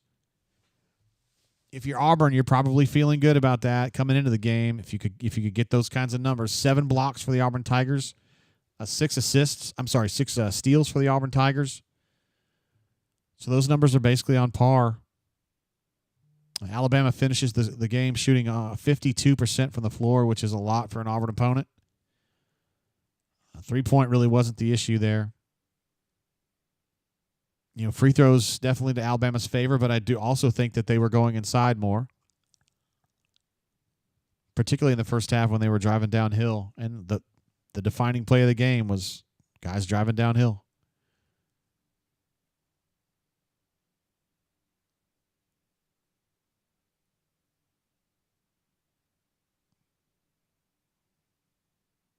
Just watching the play again here. It's a great play. And a great game. That's a game I'll remember for a while. Really fun to watch. I mean, I don't like the ending, but I like good basketball. I love good basketball, actually. Solo Tigre says, well, at least the fans don't have to sit through Senior Day festivities now. That's what Alabama did for their home closer, I guess. Their final home game earlier in the week. They lost at home, and then they did Senior Day after that. It was just a total, I'm not going to say what I was going to say. I'm afraid there'll be kids watching. Let's see. One Fly says the real CBM was eventually going to show up at the worst time. It was a tough game for him to get ejected from. And it's going to be a black cloud that hangs over him probably for the rest of this season, honestly, because, the Yale game was the final game of the season last year, so it happens, and we're all just like, what are you doing? And then you go into summer, and it's just kind of forgotten. I mean, not forgotten, but you know what I mean? We don't even talk about basketball for another 6 months, and by the time we get back talking about it, the football team's already gone limp dick, and Peyton's not getting shit done against Oklahoma, and it's all forgotten. But now, I mean, you've got the most anticipated March Madness run in the school's history. I saw a national reporter write a story, I think it was Yahoo, saying, Auburn's got an opportunity to be considered one of the greatest college basketball teams ever. This team right here. To presumably beat Alabama today, which didn't happen, to do their thing in Nashville and move on to the NCAA tournament and just kind of be what they are, or maybe we should start saying what they were. I mean, you got back-to-back losses now, and these are not wimpy opponents, but I don't know what to tell you. I mean, an Alabama team that lost 4 of 6. Auburn's biggest critic says, down goes the Tigers. We're glad to see you back, my man. Let's see, Chip working his way through, says Broom A+. I don't know if you're going to get a lot of agreement on that one now. From the attacking end, he was certainly really, really good, but defensively, a lot of questions. Tahad, B-. Chad Bacon Lasagna, a C. I'd probably give him a lower grade than that. Denver, B+. I like it. Dylan, C+. I'm on board. Chaney, F. Chaney's not. He just didn't show up today, period. He just didn't show up today. MK, good second half, bad first half, and not good in overtime. Simo and Turtle participated. We'll give him a participation grade for that one. Let's see. Frank says that the CBM ejection is an unnecessary hole that we had to fight out of. That's very fair. At the absolute minimum, it wears other guys out, right? Because Miles can't come off. Tahad can't come off. Denver can't come off. They can't rotate. They have a 7-man rotation, honestly, and that takes it down to 6, and so you don't have much left. Jester says every damn ball bounced Bama's way. I'm thinking of like 3 or 4 just absolute freebies on the attacking end. I'm sure Auburn had a few too. I just don't remember them. But I think what we'll end up remembering about this game is, first of all, it was exciting. I guess it was close or whatever. It's going to be Mark Sears hitting that shot, and it's going to be Chad getting ejected for what he did. Mega Tiger says, I'm tired of CBM's shtick. I hope he decides to go play in Europe next year. Just damn, you can't. He's a very good player. He ruined this game, or I don't know if he ruined it. He had a lot of chances to get, heading down to the end of regulation. Auburn's got it's tied, and they've got the ball. And they end up with a Janai Broom 18-foot fall away, which I don't like that shot very much. He hasn't hit that shot very much. It's not a good chance. I feel like they could have done better there, and I felt like that was an opportunity they had to take advantage of, and they didn't do it. And you get into overtime, and you just give up too many buckets, too many, not easy buckets, but like you're not challenging them fully.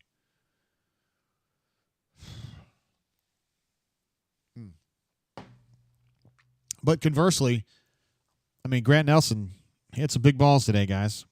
23 points on 8 of 15 shooting, and he was a menace from start to finish. 8 boards for him. Mark Sears did not score much. Of course, he scored 2 when it was really, really important. 9 points on 3 of 9 shooting, but crucially, 7 assists and 1 turnover. Played 40 minutes of this game. A true Iron Man. Janai Broom played 43 minutes of a possible 45 today, guys. Unbelievable. That blows me away. I wonder if that's the most 10 minutes he's ever played in a game, like in college. Like ever. 43 minutes played. Miles Kelly played 36. Now he had to because of Chad going out. Denver plays 38. in his return to the lineup after missing with an ankle injury. Russell says every team from here on out is going to make Chad's mental state a target. I think they've been doing that all year. I don't think that's new. I think you're right. I think they're going to make it a target, but I think that's an old thing. You know, the timing is a little suspicious. I'll give you that. The fact that he and Youngblood had already kind of gotten into it. And I think Chad was fortunate in a way to not get a foul on the face mash that resulted in Youngblood's eye getting poked. But that second one, man, I think Terrence he thought that it was probably going to be a technical. I think that D Lucky said the same thing in real time. He's like he's going to get sent out for this, and I was skeptical, but I don't know. Chip notes the rebounds have been the difference in both of these L's. 100% it was a problem. It was the number one problem, I thought, in the Texas A&M game. I don't necessarily – I mean, offensive rebounds I wouldn't say they're the number one reason. I mean, second chance opportunities tonight, Auburn is -3, which isn't necessarily a game breaker. I just think Alabama shoots, 53% or 52% from the floor.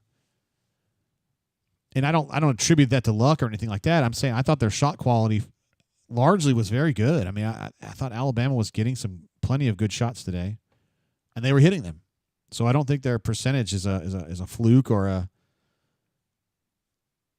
some kind of a misleading statistic. Let's see. Ephesians says, I'm officially calling for Chad and Youngblood to fight for the tiebreaker. My man, I'd like to see it. I think we would all like to see that. Chad may not be a big fighter, though. He's a big talker, and he's got long arms. So he could definitely, if he leveraged his long arms, his long levers, as the kids say, he might be able to do some damage. But seems like he's always getting in trouble for a sucker punch or something like that, you know.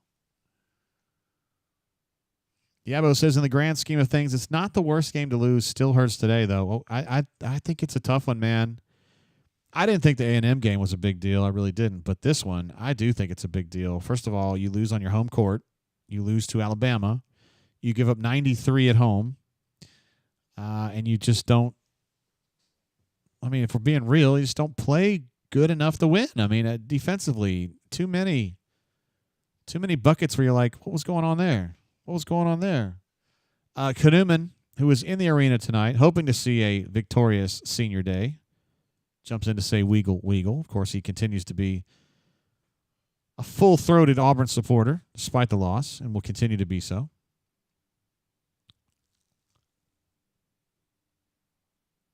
Chip says Chad Baker-Mazar could just cheap shot him before the bell. It's a likely scenario. Raven says 0-2 in March. We ain't who we were right now. Oh, we've got a sound for that, don't we?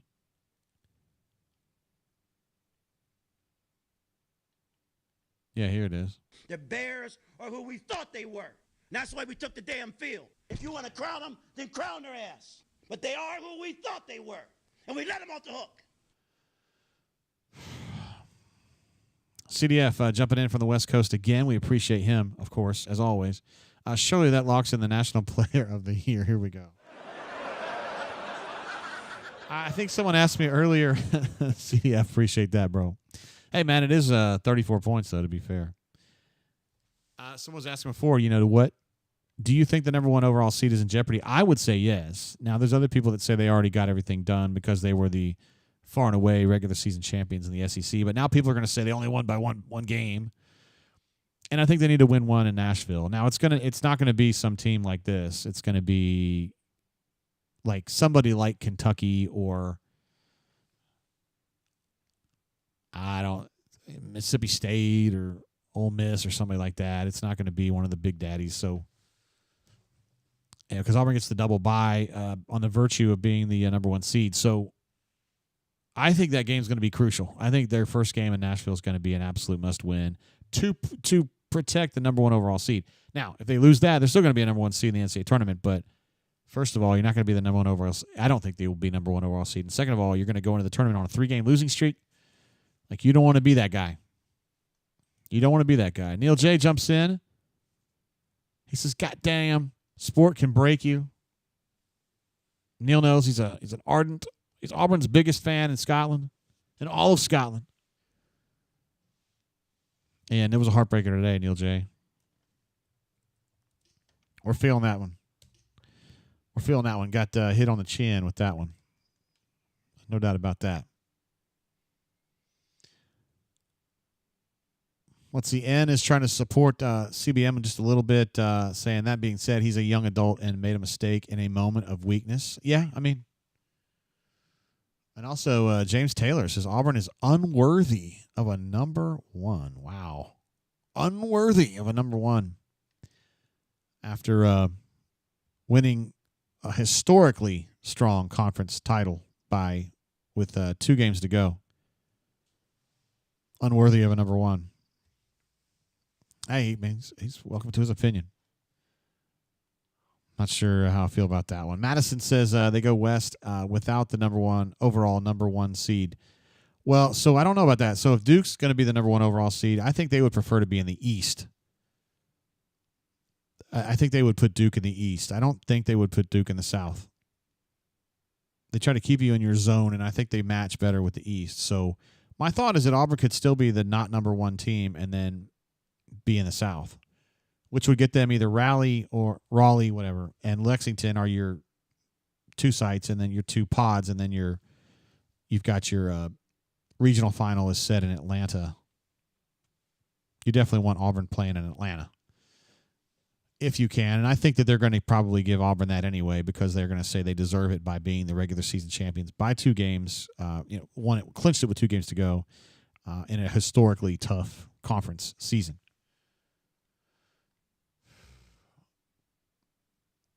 Just hold on, Meg. I got to think about what he's saying here.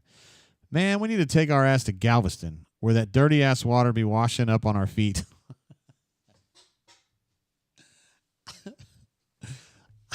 I love these chat. I love the chat. Meg always comes in late with something good like that.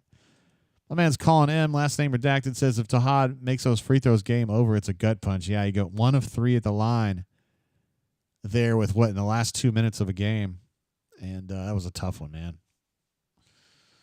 That was a tough one. Daniel says, if Auburn had spaced these last two losses out over the course of the season, we'd be number one overall seed. Everything we want for the season is still available. Reset, rest, and get the fire back. I thought the fire was there today, G. I did. The defense wasn't quite there, and the rebounding let them down at times. Again, I haven't even mentioned the fact that they did finish this game -8 rebounding. Now, offensive rebounds wasn't necessarily the story, but you lose a rebounding battle by 8. That's an L. I mean, that's an L without a doubt. You can't write that off. They did some good things today. I thought the ball movement was much better today compared to the A&M game. I thought the rebounding effort was better. It was not good enough, but it was better because it was piss poor the other night. But ultimately, I feel like Alabama, and they get a lot of credit for this. I felt like their shot quality, their average shot quality, if we could somehow quantify that number, was a good number. Now, there were some possessions where Auburn was outstanding on defense, and you wanted to see 5 of those strung together, and we didn't see that, particularly in periods where we knew they had to have that. They just didn't get it. So I think it was a defensive lapse, and I think you could the Texas A&M game to me is defensive lapses. They still scored enough points in College Station to win that game. But they didn't grab nearly enough rebounds to win that game, and it cost them. In this game, I think it was about halfway getting lined up and driven on, and halfway just too many defensive lapses, just overall. You score 91 at home, you feel like you should win the game. You shouldn't just win the game. You should win the game by a lot. This should be like a 91-81 game or something. Madison C says, rebounding has been an issue all season. We have been able to overcome it the majority of games because Auburn's usually just so good at scoring the basketball, shooting the basketball, getting out in transition. Fast break, Alabama wins that one too, +3 in that one. But Auburn had 0 points in transition at halftime and finished with 10, so that was a step forward. Travis J, my guy, came in. A lot of times we miss him, but that's because Travis J's a working man. But today we got him the whole way, and we're better off for it. So sorry, JG comes tourney. I don't think we're physical enough. It's not the number you lose, but when you lose, Auburn is beatable against tall physical teams. Should have let my guy Ja'Kai ISO for the win. LOL. Come on, man. I know he's kidding. There is truth to that. You're speaking some truth. The long physical teams give Auburn trouble. Now, I don't necessarily think of Alabama as being that way. Now, Alabama plays very hard, and they generally score the ball well. They shoot the ball well. They shot the ball well tonight. I thought the scouting report was good. I think they knew what they were getting into. I just think Grant Nelson, at least for most of this game, maybe not the last 10 minutes of game time, but prior to that, was outstanding. And you also got to give him credit for the what I thought was, at the time, the defining possession of the game, which was Auburn's last possession of regulation. It was one-on-one. Auburn got to set up what they wanted. They got an ISO Broom against Grant Nelson, and Broom did not get anywhere he wanted to go and ended up taking an 18-foot fall away and missed it. So in the most crucial defensive possession of the game, Grant Nelson was up to the task. So he was good there too. But I don't want to give Janai too much trouble. I mean, 34 points on 15 of 28 shooting. The guy played 43 freaking minutes tonight. 8 rebounds, led the team, or tied for the team lead along with Dylan for rebounding. 3 assists, 1 turnover. He ain't got no problems there. 5 blocks and 3 steals. That guy had an A-plus game. I know that Chip gave him an A-plus in his grades, and I completely agree. I think defensively there were some lapses, but he was so good on the attacking end and so consistent really from start to finish, which I would not have seen based on what he did against Kentucky and A&M. I would give him an A-plus. I just wish his defense had been a little bit better. So maybe I would give him just an A, but he was damn good. Chad getting thrown out, that's a minus. Rebounding overall, minus. Free throw shooting, not quite where it's been. I don't remember the numbers, but Auburn in the A&M game was something like 19 of 21 or 17 of 19 or something like that. We're great at the line. Daniel D says, I don't think we make it past the second round. A team that won 15 conference games in one of the toughest conference seasons in history is concerned that they can't beat Creighton, UConn, Iowa, San Diego State, somebody like that. It could happen.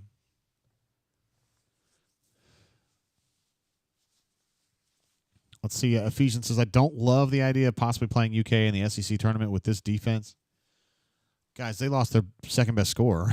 Jackson Robinson's out for the season now with a wrist injury, and Auburn put them away at their place in a game they really wanted. I mean, Kentucky can win the game against Auburn if it came to that, absolutely, but I think Auburn would have probably a 75% chance to win that, if not higher. I think Auburn has a better team than Kentucky.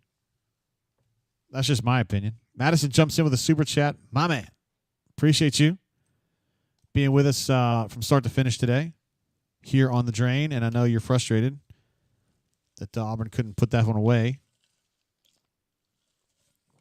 But thank you for the super chat, sir. I need like a cleansing breath after that bad boy. Frank would like to see Auburn play Mississippi State or Ole Miss, which I think would be nice. Or maybe somebody, maybe one of these underdog teams will find a way, like South Carolina or something, to win a game or two and get to Auburn. There's the number 1 seed. Madison says, enjoy all the games, JGT. Appreciate you being here, my guy, and showing support for the channel and for me personally. And, of course, being great in the chat as well. Josh says, what chance did you give Auburn to win today? I think I said before the game, because I was laughing before the game because Ken Palm gave Alabama a 20% chance to win this game, and I said that's way too low. So I probably would have said 60 to 65% Auburn in this one. And if I look at the numbers here, I would have expected, first of all, Auburn to win the rebounding game, which they didn't, and I wouldn't expect Alabama to shoot 52%. I thought they would have shot something more in the 45 range and finished with something like 80 points. And then Auburn finished with 90 points, and that would be about what would happen. But Alabama was better than that, and Auburn's defense was worse than that. And those two things together. Don says, dude, why do we have to be on a 2-game skid and trending wrong? These are fair questions. I know it's a source of frustration for sure. I'm trying to think of some ball clubs that did very well in the tournament after having a late season slide.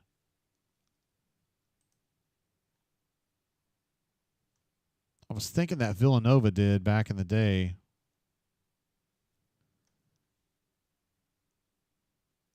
But they didn't do it that year. Looking at their 19 team, their 18 team with Jalen Brunson, they just played great the whole way. Not 2020. I don't remember what year it was.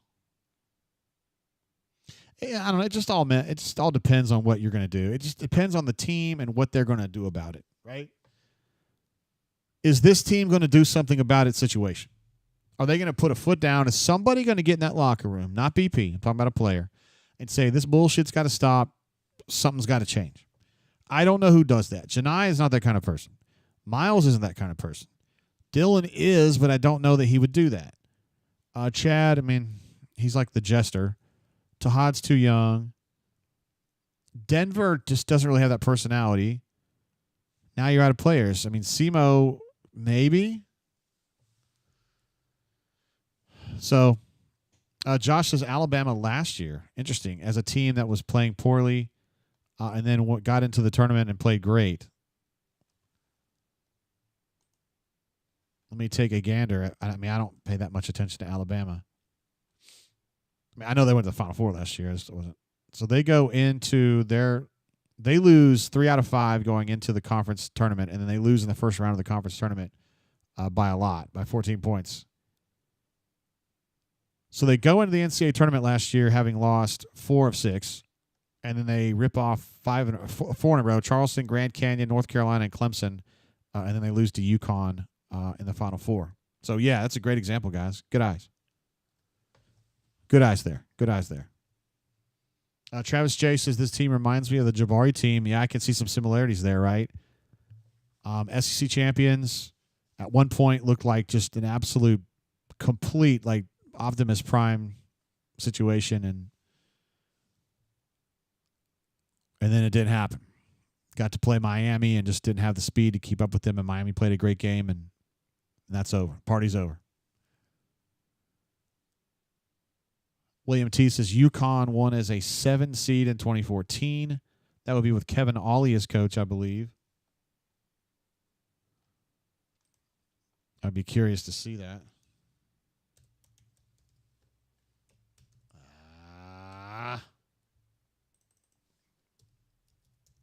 Trying to look up UConn here real quick.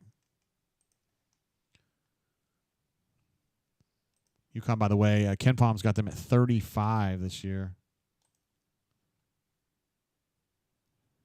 So, I mean, yeah, that UConn team, they lost 8 games that year, but they just kind of lost them. Never really in clumps. They just kept losing them, like, periodically. Like, once every 2 weeks they would lose. And they got in the tournament and just ran the table. Beat St. Joe's, Villanova, Iowa State, Michigan State, Florida, and Kentucky for the national title. So, and you're right. They went in as a 7 seed. Travis J says, when will our next game be? That's going to be Friday afternoon. So they're going to have the first game of the day on Friday. We don't know who they're going to play yet because there's a lot to be determined. And people got to play and win and lose before that. But I'm guessing it's going to be somebody like Kentucky or Ole Miss or Mississippi State, somebody like that. It will not be like Tennessee, Florida. It won't be anybody like that. So, yeah, definitely Friday early. It might be noon. It might be 1. I don't remember exactly what the time was. Let's see. Frank says he thought that was the last season that Kevin Ollie was there. Nope, it was Kevin Ollie's first year, I guess. No, it was Kevin Ollie's second year, excuse me. They ended up sticking around for 3 more years, but they kept sliding, and so they fired him. Kind of like Gene, right? Kind of like Geno. Travis James jumps in with another super chat. Says we need Flag to go 2 of 16 with 5 points and a loss. Make it so. Please. Whatever you can do, Dickie V, to make that happen. No, you know Dickie V would never do anything to hurt Duke. I guarantee you that. I mean, shoes. Chip says they shouldn't need anyone to drop that hammer in the locker room. They are too good to let down. I just wonder a little bit. I mean, just from a leadership perspective, you've got a lot of experienced players on this team, but I'm not sure you have that true like alpha dog that goes in there and says, this is some bullshit. You know what I mean? Like, I don't know. And maybe you don't need that. Maybe a team that's this experienced doesn't need someone to say something to them. Maybe they just need to look inward and say, hey, man, I got to do what I can do to help rebound better. Dylan, Chaney in particular, somebody get in there and get more rebounds. Dylan got 8 today, so I'm not going to get on him too much. But Chaney with 1 rebound in 15 minutes, guys. Come on, bro. You got out-rebounded by Tahad. And I know Tahad played more minutes, but still, dude, he was still out-rebounding you.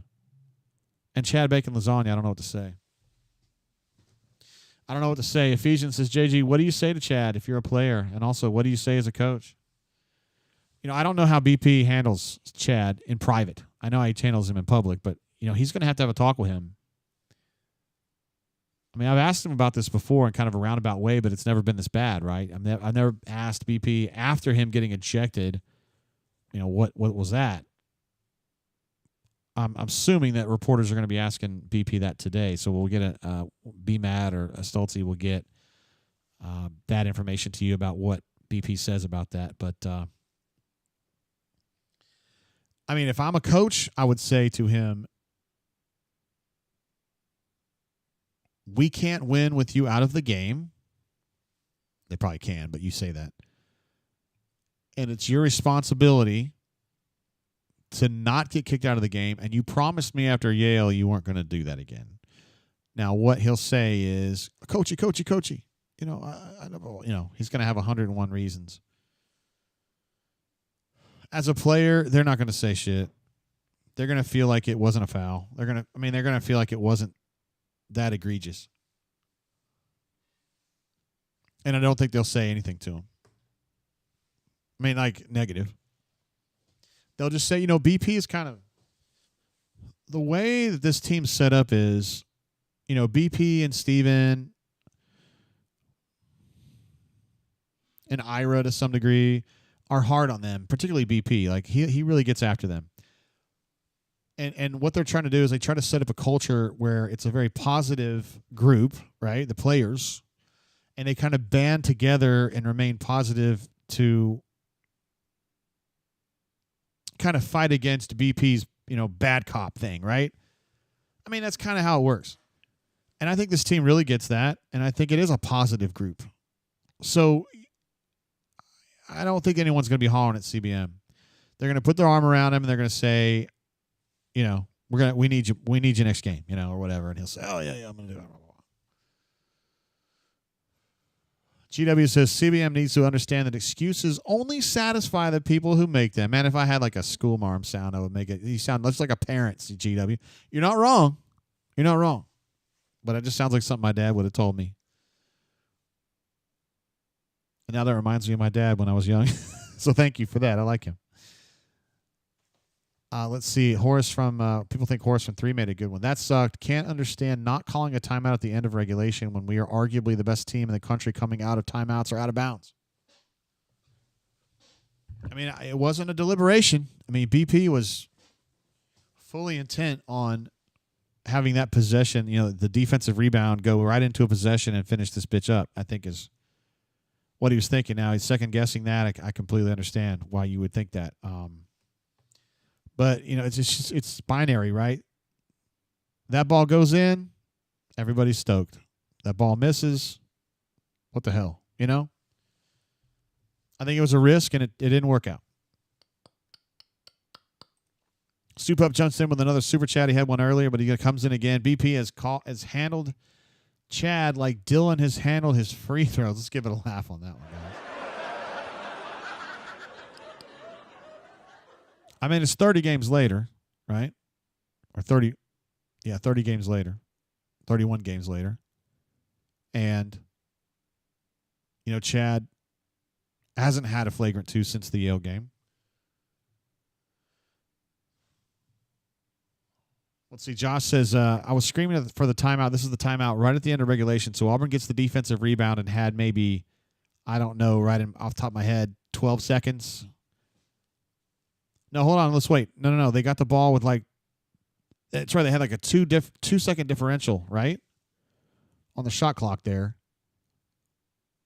Because Alabama was able to get the ball back with a second and a half and couldn't do anything with it. But so, yeah, they had a full possession there. Yeah, Ephesians. This one's for Stupa. Super chat. Yeah, so that.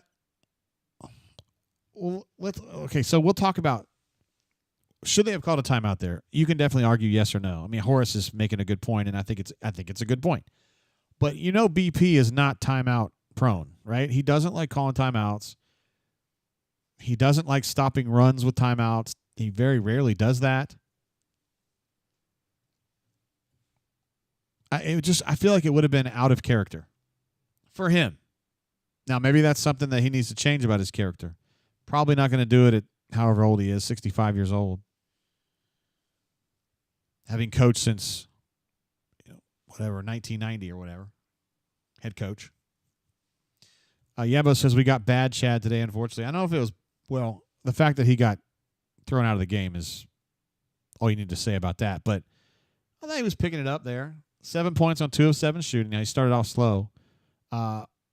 2 boards, 3 assists and 1 turnover, which was good. -6 plus minus, but he was playing in an era where Auburn was getting outscored. But yeah, Yabo, he was not. Probably if he stays in the game, it helps a lot. But he wasn't. He didn't look to be in game-breaking form today. I would agree with you on that.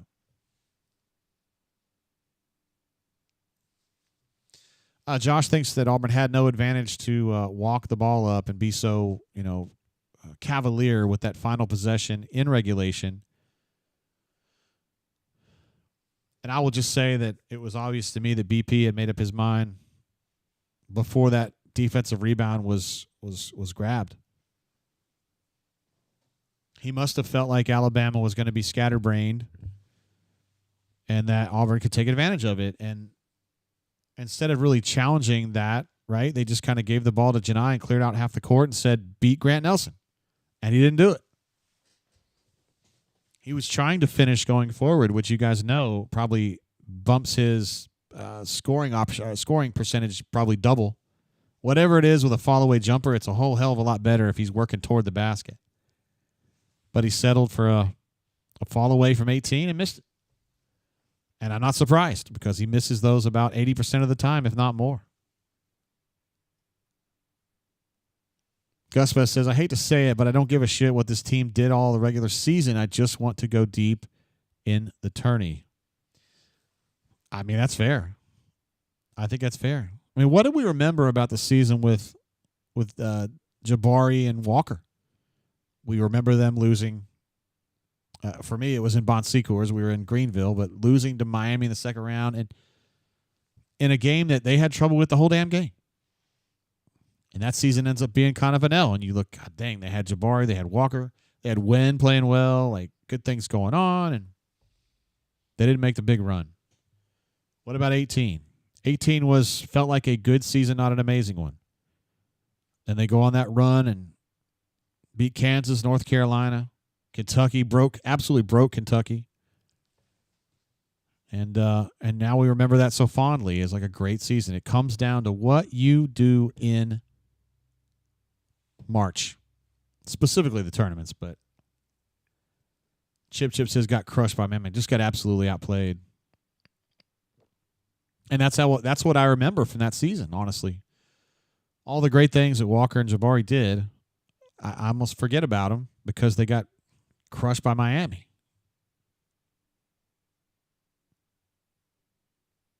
And so, do we think that the form that they're in right now, Texas A&M to me was a lot more alarming than what we saw today, but to lose your final 2 regular season games and go into the SEC tournament flat, does it affect them? Some teams it does, some teams it doesn't. I mean, we're talking about, Villanova won a national title with 8 losses.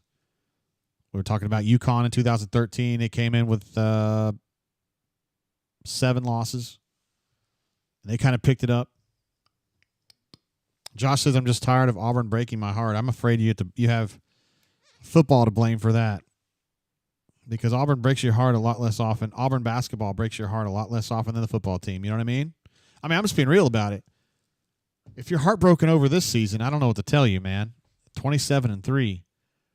And I know this one stings like a mofo because it's Alabama and it's Mark Sears hitting a shot at the buzzer, and it's just like you see him sitting there doing this, which I respect it, but it's like, God dang, what is that all about? Chip says, go win the SEC tournament. That's the solution now. Prove who you are. Yes, we were talking, specifically after the Kentucky game about, okay, so what's the approach for Atlanta, right? Or for Nashville. And I was thinking to myself, we talked about this on the show, like, oh, well, it doesn't matter. You know, they've already clinched the SEC. Who gives a shit? But you're right, man. Now that they lost the Texas A&M game and lost this game at home against Alabama, I think you got to go to Nashville with a conquistadors attitude of I'm going to go here and beat everybody's ass. And to me, that's going to be Florida. Florida's your problem. I think Florida's, to me, the best team in the league behind Auburn. I mean, Auburn's the winner, but I think Florida's awesome. And they've got a thing for Auburn. They've got the length and the physicality that we've talked about that Auburn does not like.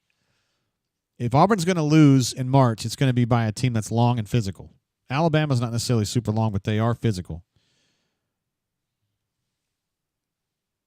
And Josh says the Final Four loss was more Jabba than anything. It was super Jabba.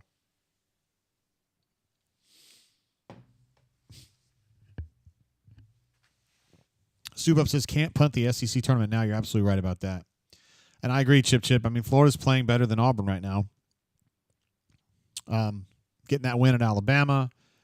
And they beat Auburn in Auburn, too. So, I mean, they've done some serious work. But then again, I mean, they've lost some games that you're just like, why did they lose that game? They lost at home to Missouri. I mean, Missouri's a fine ball club, but they're not, like, that good.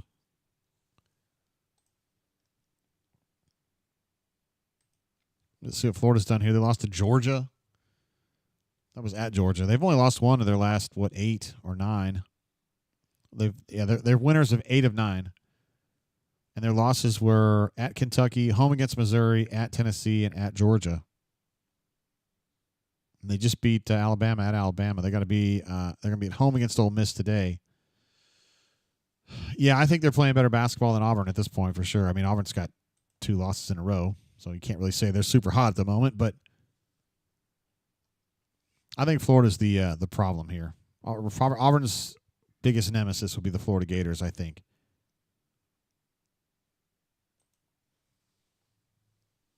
G. Curry speaking some truth here. Absolutely. Heartbreaker today, but this is still by far the best season in Auburn basketball history. Yes. I mean, yes, by a win-loss record it is. But if you go by as Josh was saying earlier, and I think Chip hasn't necessarily said this, but I think he believes this. We love regular season greatness. That is awesome to have. And at Auburn, I think basketball fans at Auburn understand the significance of it. But look, man, it's what you do in March Madness is what defines the team. So in a sense, you're going into Nashville at 0, right? Because until something happens in March and Auburn gets some wins under its belt in March, you're still not sure, you know? CJMH says, are we headed for another postseason collapse? You know, I can't speak to that right now. I'm not sure that this is, what we saw today is a collapse. If they got routed by 40, I'd have some serious questions, but that didn't happen. They just got beat by a damn good Alabama team that was just tired of losing and found a way to win the game. I mean, it happens. Give them credit for it. Ephesians says, JG, what a stud to be here for every game this regular season, man. This has to be the most fun I've had watching Auburn sports.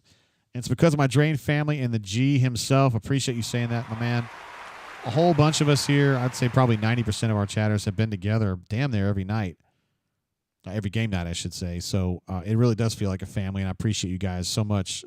We do football shows, and they definitely bring in a wider audience. But look, our core brain drainers, you guys are great folks, and I do think it's the best chat in the game. It's funny. It's lighthearted. Nobody calls anybody names. It's also realistic, but I don't know. It's just pleasant. And you guys make it great. Let's see. Josh says, Florida's not ducking anybody. We're looking for the best matchup right now. Yeah, I think so, for sure. Florida, I think they're the ones that Auburn's got to worry about the most. I almost want to say Florida's the best team playing the best basketball right now. But, I mean, if Auburn won the regular season, not taking anything away from that.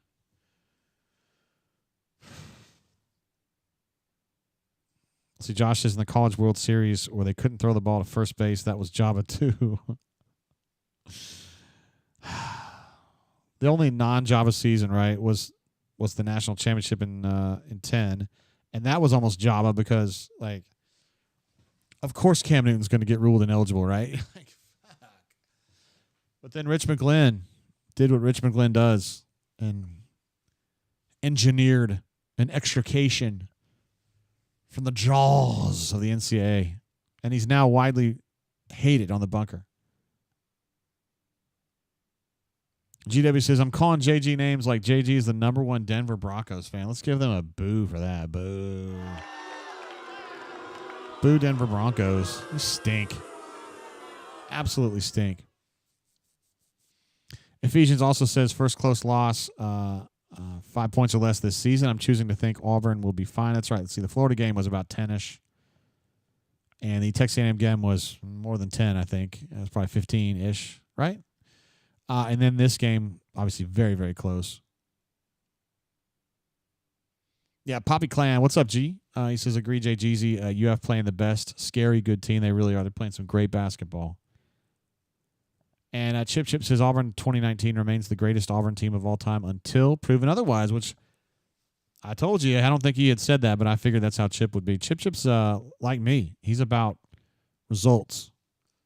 He's about how did this season end? When was the last game and how did that one go? Because that's what it really all builds up to, right? Get dudes and you win games. And BP got dudes, and by God, he's won a lot of games. But I think he needs to win more in March. You know what I mean? They had that nasty crash out against Clemson in San Diego where they got their ass just absolutely handed to them. I was like, oh, goddamn. And then you got the 19-year, which was really good. The 20-year, I think they would have been really good, but everybody says that probably about that COVID year. Oh, we're going to turn it around or whatever. Auburn's playing some good basketball, and Samir was off his ass. And then, the 22 season is the one with Jabari and Walker, and that's just, Heartbreak City. And then last year's definitely Heartbreak City with CBM getting thrown out of a Yale game. And they probably still should have won that game, but I would say that about this one. I mean, there's going to be people that say that Chad, him getting ejected is why Auburn lost this game. No, there's other things Auburn could have done to win this daggone game.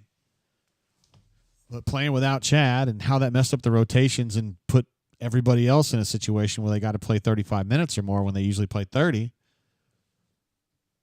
it is a factor. And it's very, very fixable. Like, don't do that. Like, don't forearm shiver people. Don't punch these Yale kids in the gut.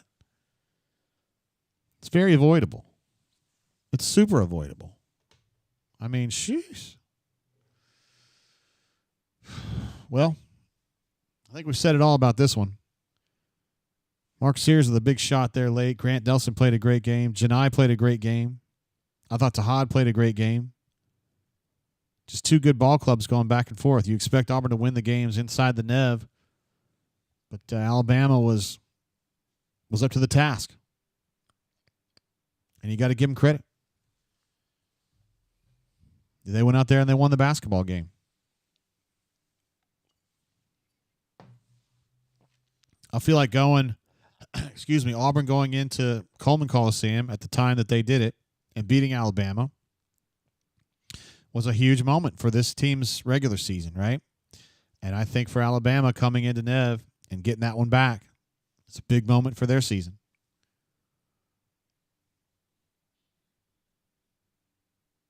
Josh says, that's why Bruce should have swallowed his pride and brought Ja'Kai along. God, Josh, I love you, man, but I can't get behind like even 1% of that take. Should have swallowed his pride and brought Ja'Kai along. Come on, bro. You've got to have accountability for acting like a total idiot. Like, come on now. You got to let you can't. It's a different kind of idiocy than what Chad does on the court. What Chad did today was damaging, believe me. I know, but the stuff Ja'Kai does, man, it's so different. Justin Cease is number 1 in the South, locked up right. I think that is. Because I think if Duke were to get ahead of Auburn in the pecking order, I think they would send them to the East. I feel like that is where Duke belongs in a way. I think South would be out of their zone more so than the East. So in my opinion, Auburn's done enough to get the number 1 seed in the South locked up. Yes. I think that's not negotiable. So from a performative perspective, it's already wrapped up. I mean, I think Auburn's going to be in either Raleigh or Lexington, probably Lexington, and go Lexington on a track anyway. Lexington, Atlanta, San Antonio is what I think will happen. They could start in Raleigh. We'll see how it goes. But I think they'll be the South number 1. And I think Duke will be the East number 1, and that's just kind of how it'll be. Traditionally, when you look back at seedings in the past, when you're talking about the top seeds, usually the way that they play in their conference tournaments doesn't matter at all. Conference tournaments usually matter the most for bubble teams. For teams like Auburn that are fully established, Auburn, Duke, Houston, Alabama, Florida, I think they're all kind of established at this point. Tennessee, you know what you got. But these teams like, let's say South Carolina went on a run. Well, they're not going to make it. But like Oklahoma, let's say Oklahoma won 3 in Nashville. Oh, well, shit, they go from barely on the bubble to like a big talk about it. Damn, Desperado says, goodbye, Jay. It was good having you here, my man. See, Vince says Alabama played like a team that had something to win today. We had played the last 2 like we were already at the finish line. Certainly, the game in College Station looked that way to me. I'm not sure about this one. I really do feel like Alabama came out here and won the basketball game, and Auburn didn't fight back hard enough. I don't think. D. Lucky says y'all are overreacting. I'm not. I think he's talking about people in the chat. Ephesians says, Jay, I think these games were really what you need when you needed JPP to be the point guard. Tahad was gassed because he had to play so much, and I would have loved to have seen him scoring 2 guard that he is. Being kind of a combo slasher, which is kind of what he is when Denver's playing like the full minutes at point. Yeah, I think JPP will go down as like one of those unsolved mysteries. I mean, he's not hurt. He participates in practice. He's there for his teammates. They treat him great. He treats them great. Like, everything that happens, you would think he's part of the, like an important part of the team, and then he doesn't play a minute since the LSU game. Stoop Up, who's obviously a Titan on this channel, says, I don't think we are D-Lucky, talking about because D-Lucky was trying to say everybody's overreacting. See, Donovan, not the singer of Mellow Yellow, says Chad Baker Mazar is selfish and an awful teammate. I'm sorry, I don't care if you disagree. Please do not come back for Christ's sake. I don't know what Christ has to do with this. He's got to come back. He's a great player, man. He's a great player with a flaw, right? He's a great player with a flaw that he lets his emotions get away sometimes, and he gets a little physical. And I can't defend it. Nobody can defend it. Even he can't defend it. But he does a hell of a lot of good things. And Auburn would be better off to have him here next year. Let's see. Poppy Clan says Bruce needs to run the team through some Oklahoma drills to toughen these boys on the boards for down the stretch. D. Lucky, great point here. Today's game was a potential Final Four game. Easy. We went to overtime, and it took a hell of a play to win it, and that is with CBM being a dickhead. I know it's easy to kind of think of Alabama with shades of disrespect because we don't like Bammers, and we think of them as trash, along with Georgia. But they're a very good ball club. Tennessee is a very good ball club. Florida is a very good ball club. These are Final Four quality ball clubs. Along with Duke, who Auburn has played, along with Houston, whom Auburn has played.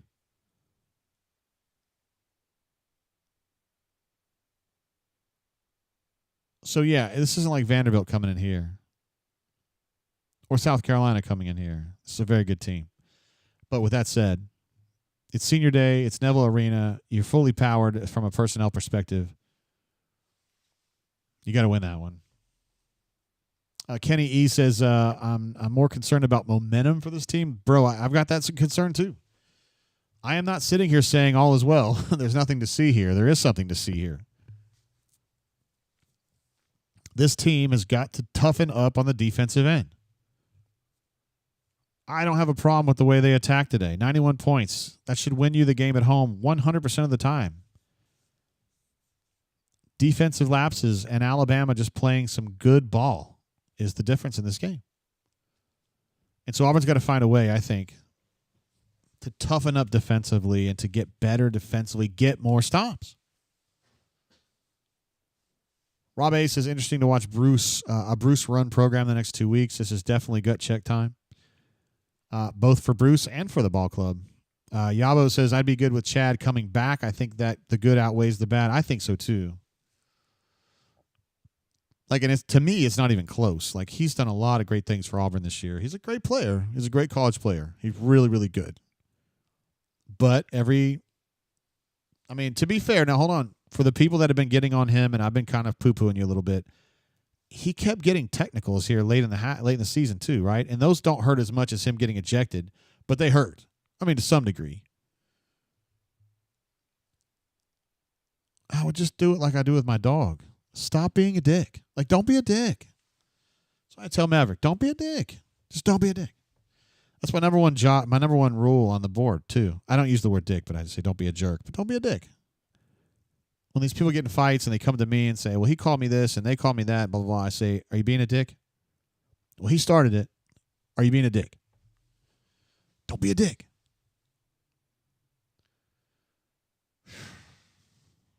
Justin C says Alabama's an Elite Eight Final Four team. Yeah. If they're not an Elite Eight team, then Nate Oates has got questions to answer. They got a ball club there. And I would say the same about Florida. I would say the same about Tennessee. Damn good teams. Josh says J.J. Pegues and Ja'Kai were highly thought of recruits coming to Auburn. JP for sure. I mean, in the portal for sure. Ja'Kai was kind of a hit or miss, right? We're not talking about like number 5 player in the country. And we're talking about a player that moved around a lot in high school and everybody knew lacked emotional maturity. And BP knew that coming in. It wasn't like BP was saying, I'll fix him 3 days in, But he has a good track record of working with kids like that have emotional, I'm not going to say disorders or anything like that. They're just emotional people that need to learn how to control their emotions. He's good with that. He's been good with that. He matches them and pairs them with people like Janai, Simo, Miles Kelly, who are great at handling their emotions, And you just kind of let them absorb that, and it's like osmosis. And BP's been really good about it in his career. But Ja'Kai was just a little too much. Rob A says, did you teach kids at one time, JJ? I never did, but I have 2 degrees in psychology, counseling psychology specifically. So I think like that. I never had a job doing that, but I think like that. And, ended up being a sports writer because I just think I would have been a bad therapist. I just think I would have, but.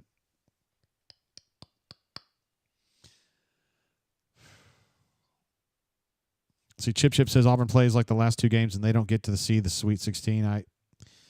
It depends on matchups, man. But yeah, I mean, if they're playing one of these teams, it's like, like San Diego that could score the basketball and oh yeah, it's going to be problematic. It just depends on who they're facing. But you can't, once you get to the Sweet 16, you can't really avoid anybody anymore. It's going to be real ball clubs then. But, they're going to start off with a 16 seed. Like, I don't even know who the 16s are going to be. Southeast Missouri State or Morehead State or something like that. And their second game is going to be like one of these teams that like is decent, but they kept losing games all year, like UConn or Creighton.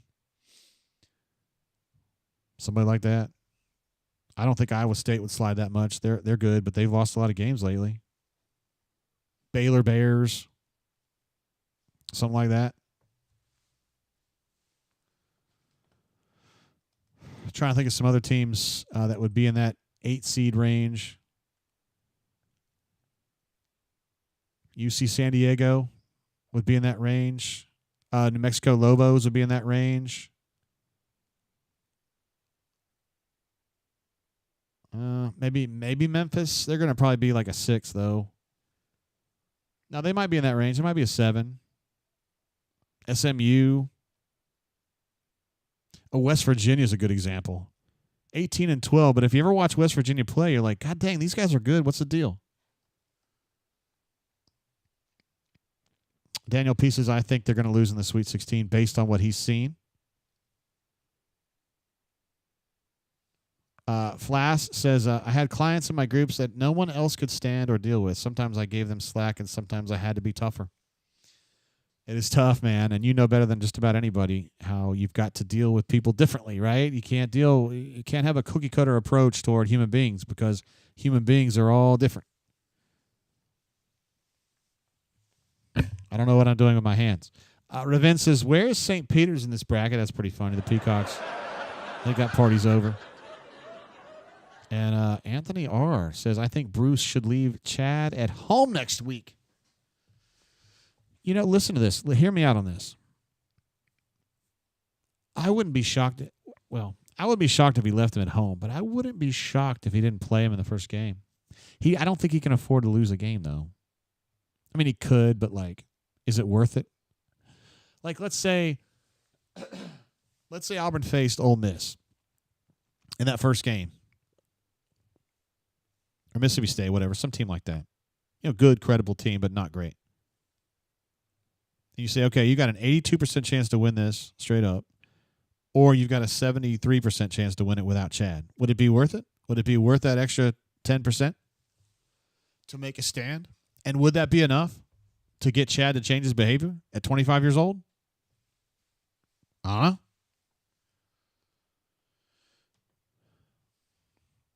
see. Justin C says, with the flagrant 2, is he out for the first game or the first half? I think he's just, I don't think it doesn't go like that, does it?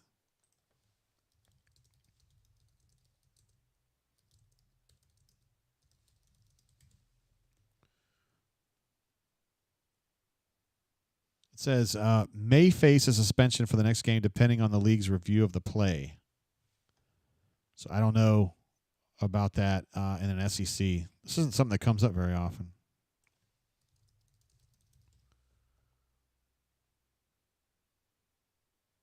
Interesting. I wonder how that'll go. So we have seen in our careers, in our lives, we have seen some bad flagrant 2s, right? That was not, if you want to say it was a flagrant 2, that's fine. That was not a bad flagrant 2. This is not a punch. You know, this is not a violent activity. And I would argue, based on the criteria, it wasn't a flagrant 2, but whatever. They could give a suspension, but D. Lucky is saying basically that's football.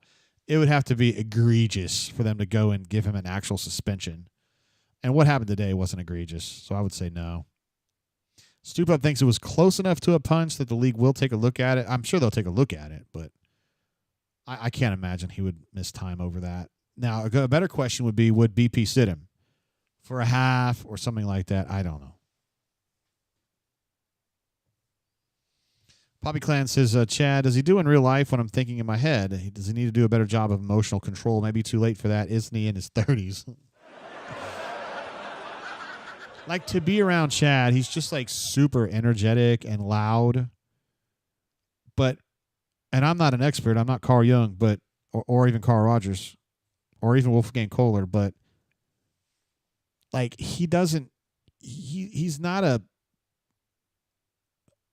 he's a joker. He's a jester. He's a laugher. He's just emotional, but like it's usually in a good way, in a jovial way, you know?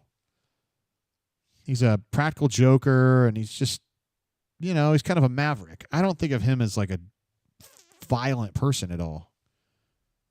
But I don't live with him 24 hours a day or anything.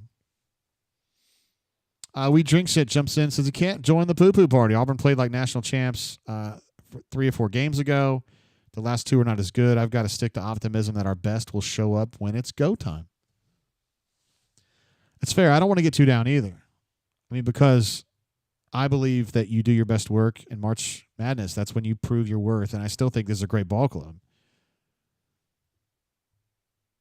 And I think it can be a teaching moment. I think it can be where you say, okay, we didn't play well enough at A&M, and here's why. And they can look at this Alabama game and say, we made improvements. Our rebounding was better. We didn't get dominated on the defensive glass the way that we did against Texas A&M, but it wasn't good enough. Our defense wasn't good enough, and our rebounding definitely could have been better. So we've got to step it up from where we were. And I think a team like this with so many experienced players, I mean, Denver's played a ton of basketball at this point in his career. Janai, Chad, Miles. Dylan is the most capped player in Auburn history. Simo's played a hell of a lot of games. I mean, Turtle's played a lot of games. It's a very veteran ball club. And I think they'll be able to put their foot down and say, we got to be better. I think they will. Frank is devastated. I like that WWD says he's a PAB, and I knew exactly what it was without having ever seen that letter or that euphemism before. Who said that? There was somebody had a rap about that. It was like a long time ago too. It might have been like LL Cool J or the DOC. I don't remember who it was. Frustrated that I don't remember that.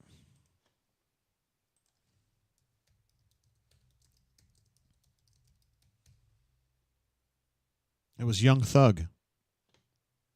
That's got to be like, really? I guess it was a while. I thought it was longer than that. BVK says the losses shot down the momentum. Yeah, but you can get it going again. I mean, you think about the 19 team, right? They came into the tournament in Nashville kind of slowish, particularly after getting throttled by Kentucky.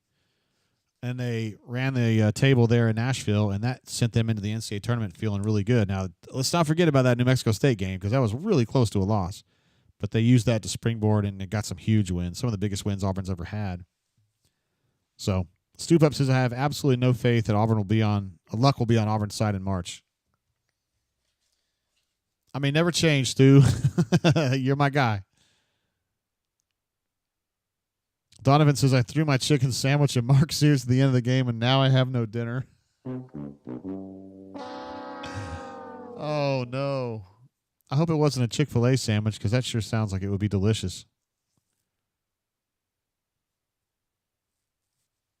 Justin C. says he would have liked to have seen what the 2020 team could have done. Playing some good basketball. I love Samir Dowdy, one of my all-time favorite Auburn players. He's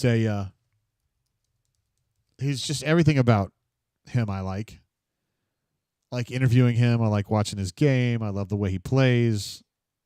Just such a great player. Now, Auburn was having some troubles late in that season.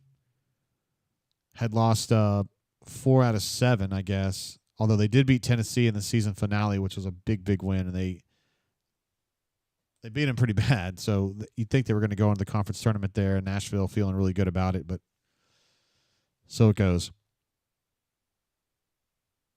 Poppy Clan says, Jay, I think they ran the tables after that throttling Lexington 19 at the Georgia. I thought the Georgia game was starting that run.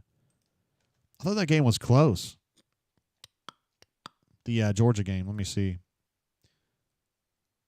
So they get throttled in Lexington. They lose by 27 points. First of all, you're right. They beat Georgia in Athens by 3. Mississippi State at home by 5. At Alabama by 6, and then Tennessee at home by 4 to finish out the regular season. Then they just do their thing in Nashville,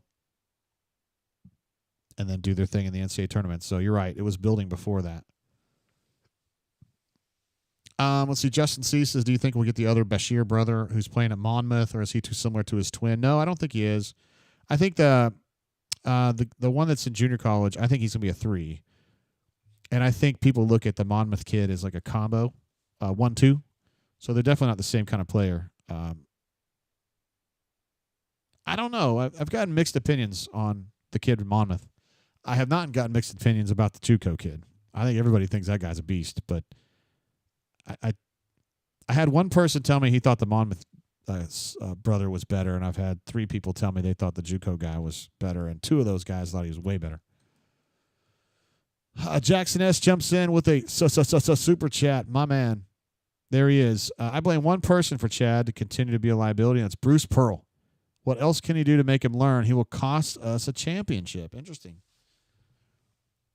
Holds Bruce Pearl accountable for CBM. I got it.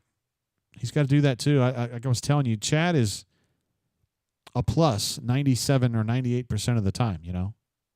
It's not like Kai. Kai's not like it's less than that for Kai.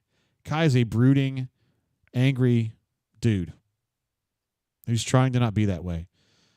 Chad's not. Chad's just a pain in the ass. He's a pain in the ass. He's a PETA. My mother-in-law used to call my daughter a PETA, and she actually kind of is.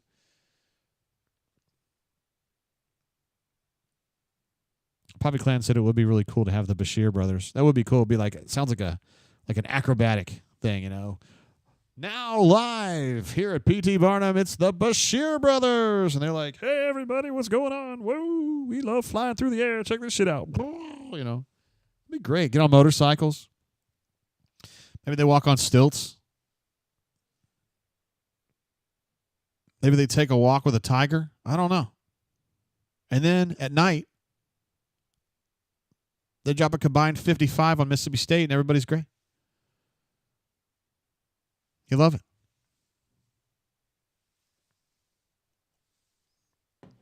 And then they go home with their hot-ass girlfriends and play Uno all night. I don't know. Whatever you're going to do.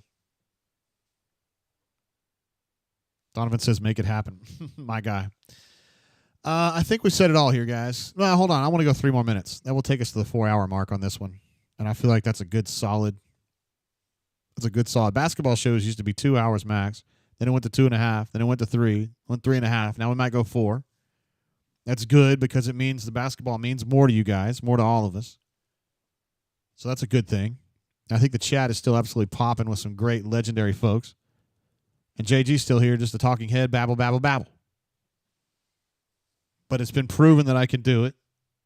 Didn't think I could do it. When the idea was floated to me that I needed to do a show for every single game, I was like, I can't do that. To which my wife said, why can't you do that? And I said, because C-Web is going to come get me. There he is, guys. Chris Webber from NBA 2000 on EA. Look at his face, man. It's like he's had Bell's palsy or something. It's supposed to be Chris Webber.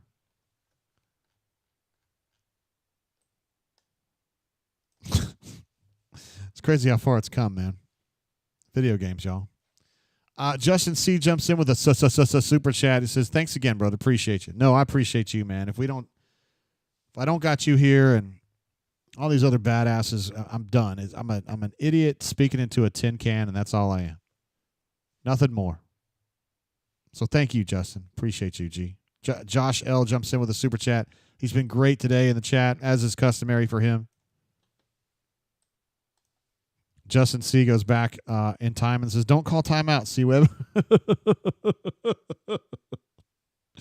I can still see him running and doing that like half step and go, no, you don't have a timeout. Who said I hope football is fun? That was Rob A. God, I hope so too, bro. I am so hopeful that football season can be a lot of fun for us because it's fun having a good ball club to talk about on the show, you know? I feel like a stranger says, we asked JG. We asked and JG delivered. We did. Well, that's a team effort. If I've got 5 viewers, I would never do it. But I never have 5 viewers. I always have a lot more than that. And you guys, so many of you step up here and show up every single show, and it's super appreciated by me. We kind of do it together is the way I look at it. We definitely do it together. Poppy Clan jumps in to say, love you, Jay. Appreciate you, Poppy, who I met in real life. Was fortunate enough to be there to catch you at the Neville Arena, at that time known as the Auburn Arena. Ben, we'll just call him Ben 1716, says, thanks, Jay. Or Jot, whoever. He probably just got predictive texted on that one. But I appreciate you. Just don't call me late for lunch. Hey now! Yeah, this is my jokes right here. Sometimes it may be good, sometimes it may be shit. Daniel P says, Jay, predict the season's outcome right now, March 8th, 2025. I think they win 2 in Nashville, lose the third one. and I think they get to the Elite. No, they win their Sweet 16 game, get to the Elite Eight, and they lose to somebody sneaky good like St. John's or a fully healthy Illinois or an Iowa State team that's like got its shit back together, got the band back together or whatever. Somebody like that. I mean, like some of these teams up in that area are paper tigers, like Maryland I'm not worried about. Arizona I'm not worried about. Wisconsin could go fuck themselves. Illinois, again, I like them when they're healthy, but they've been sick lately. Clemson can fuck off. Missouri, I don't care. Texas A&M, I don't care because they're not playing there. But like Iowa State, Michigan State, Texas Tech, I don't really know what to think about them. They're pretty good. Some team like that. I guess in that sense, I don't have the feeling like they're going to go to the Final Four playing like this either. But I still think they're good enough to get into that Elite Eight range. And then that's up to you. Not you and me, but it's up to them. Like, okay, you guys have the ability to win it. Do you want to go out here and win this or do you not? Because you're going to have to strain the way Rodney Garner would tell you. You got to strain and you got to do some shit that you don't feel comfortable doing, but you got to find a way. This is when the absolute badasses get shit done. Period. Somebody wants to hear some Ray Hudson, and they're going to get it. You could drop a tarantula into his shorts and he'll still be cool. That's Poppy Clan right there. Daniel P. is satisfied. May not be good, but he is satisfied with my answer, so that's what we're talking about. All right, we have now officially hit the 4-hour mark. This is the longest basketball brain drain we have ever done, and I think that is reason for celebration. I'm going to go ahead and what was my favorite celebration song? Probably my favorite celebration. Oh, it would definitely be Allen Iverson. If I come in here and look swole and big and strong and tough, y'all gonna give me that award, right? Thank you for letting me play my favorite soundbite there. And also, Big Daddy Kane would say, oh, wait, why did it not play it right? Is pimping easy? Big Daddy Kane would say it ain't easy. One of my favorite sound bites there. Okay, here's the deal. We will be giving you full coverage wall-to-wall at auburnsports.com. You know that. We got baseball going. We got softball going. We've got basketball going, obviously. We're going to be doing that wall-to-wall. Caleb's gone recruiting. We got kids here on campus. And then we're going to have basketball. The next game is going to be Friday early, so that's going to be noonish, 1 o'clock-ish, somewhere in that range. Of course, you know we're going to be here. Probably be doing it, probably coming on a little bit early. And we'll be covering the hell out of that. And we're going to be here together. I'm going to be here. You're going to be here. We're going to be doing these shows together for the rest of the way. So I will see you guys then. Appreciate you jumping in. Chatters, super chatters, legends, pillars. You guys know I love you. And I appreciate you being here. Let's be safe. Let's have a great Saturday night. Don't get too down about this loss. There's still a lot of work to be done, but there's still a lot of huge, huge trophies to snag. You can get that SEC tournament trophy. You can get that NCAA tournament trophy. They're still out there, and I think this Auburn team, if they get their shit together, can do it. Till then, keep your feet on the ground. Keep reaching for the stars. I love you guys. Peace.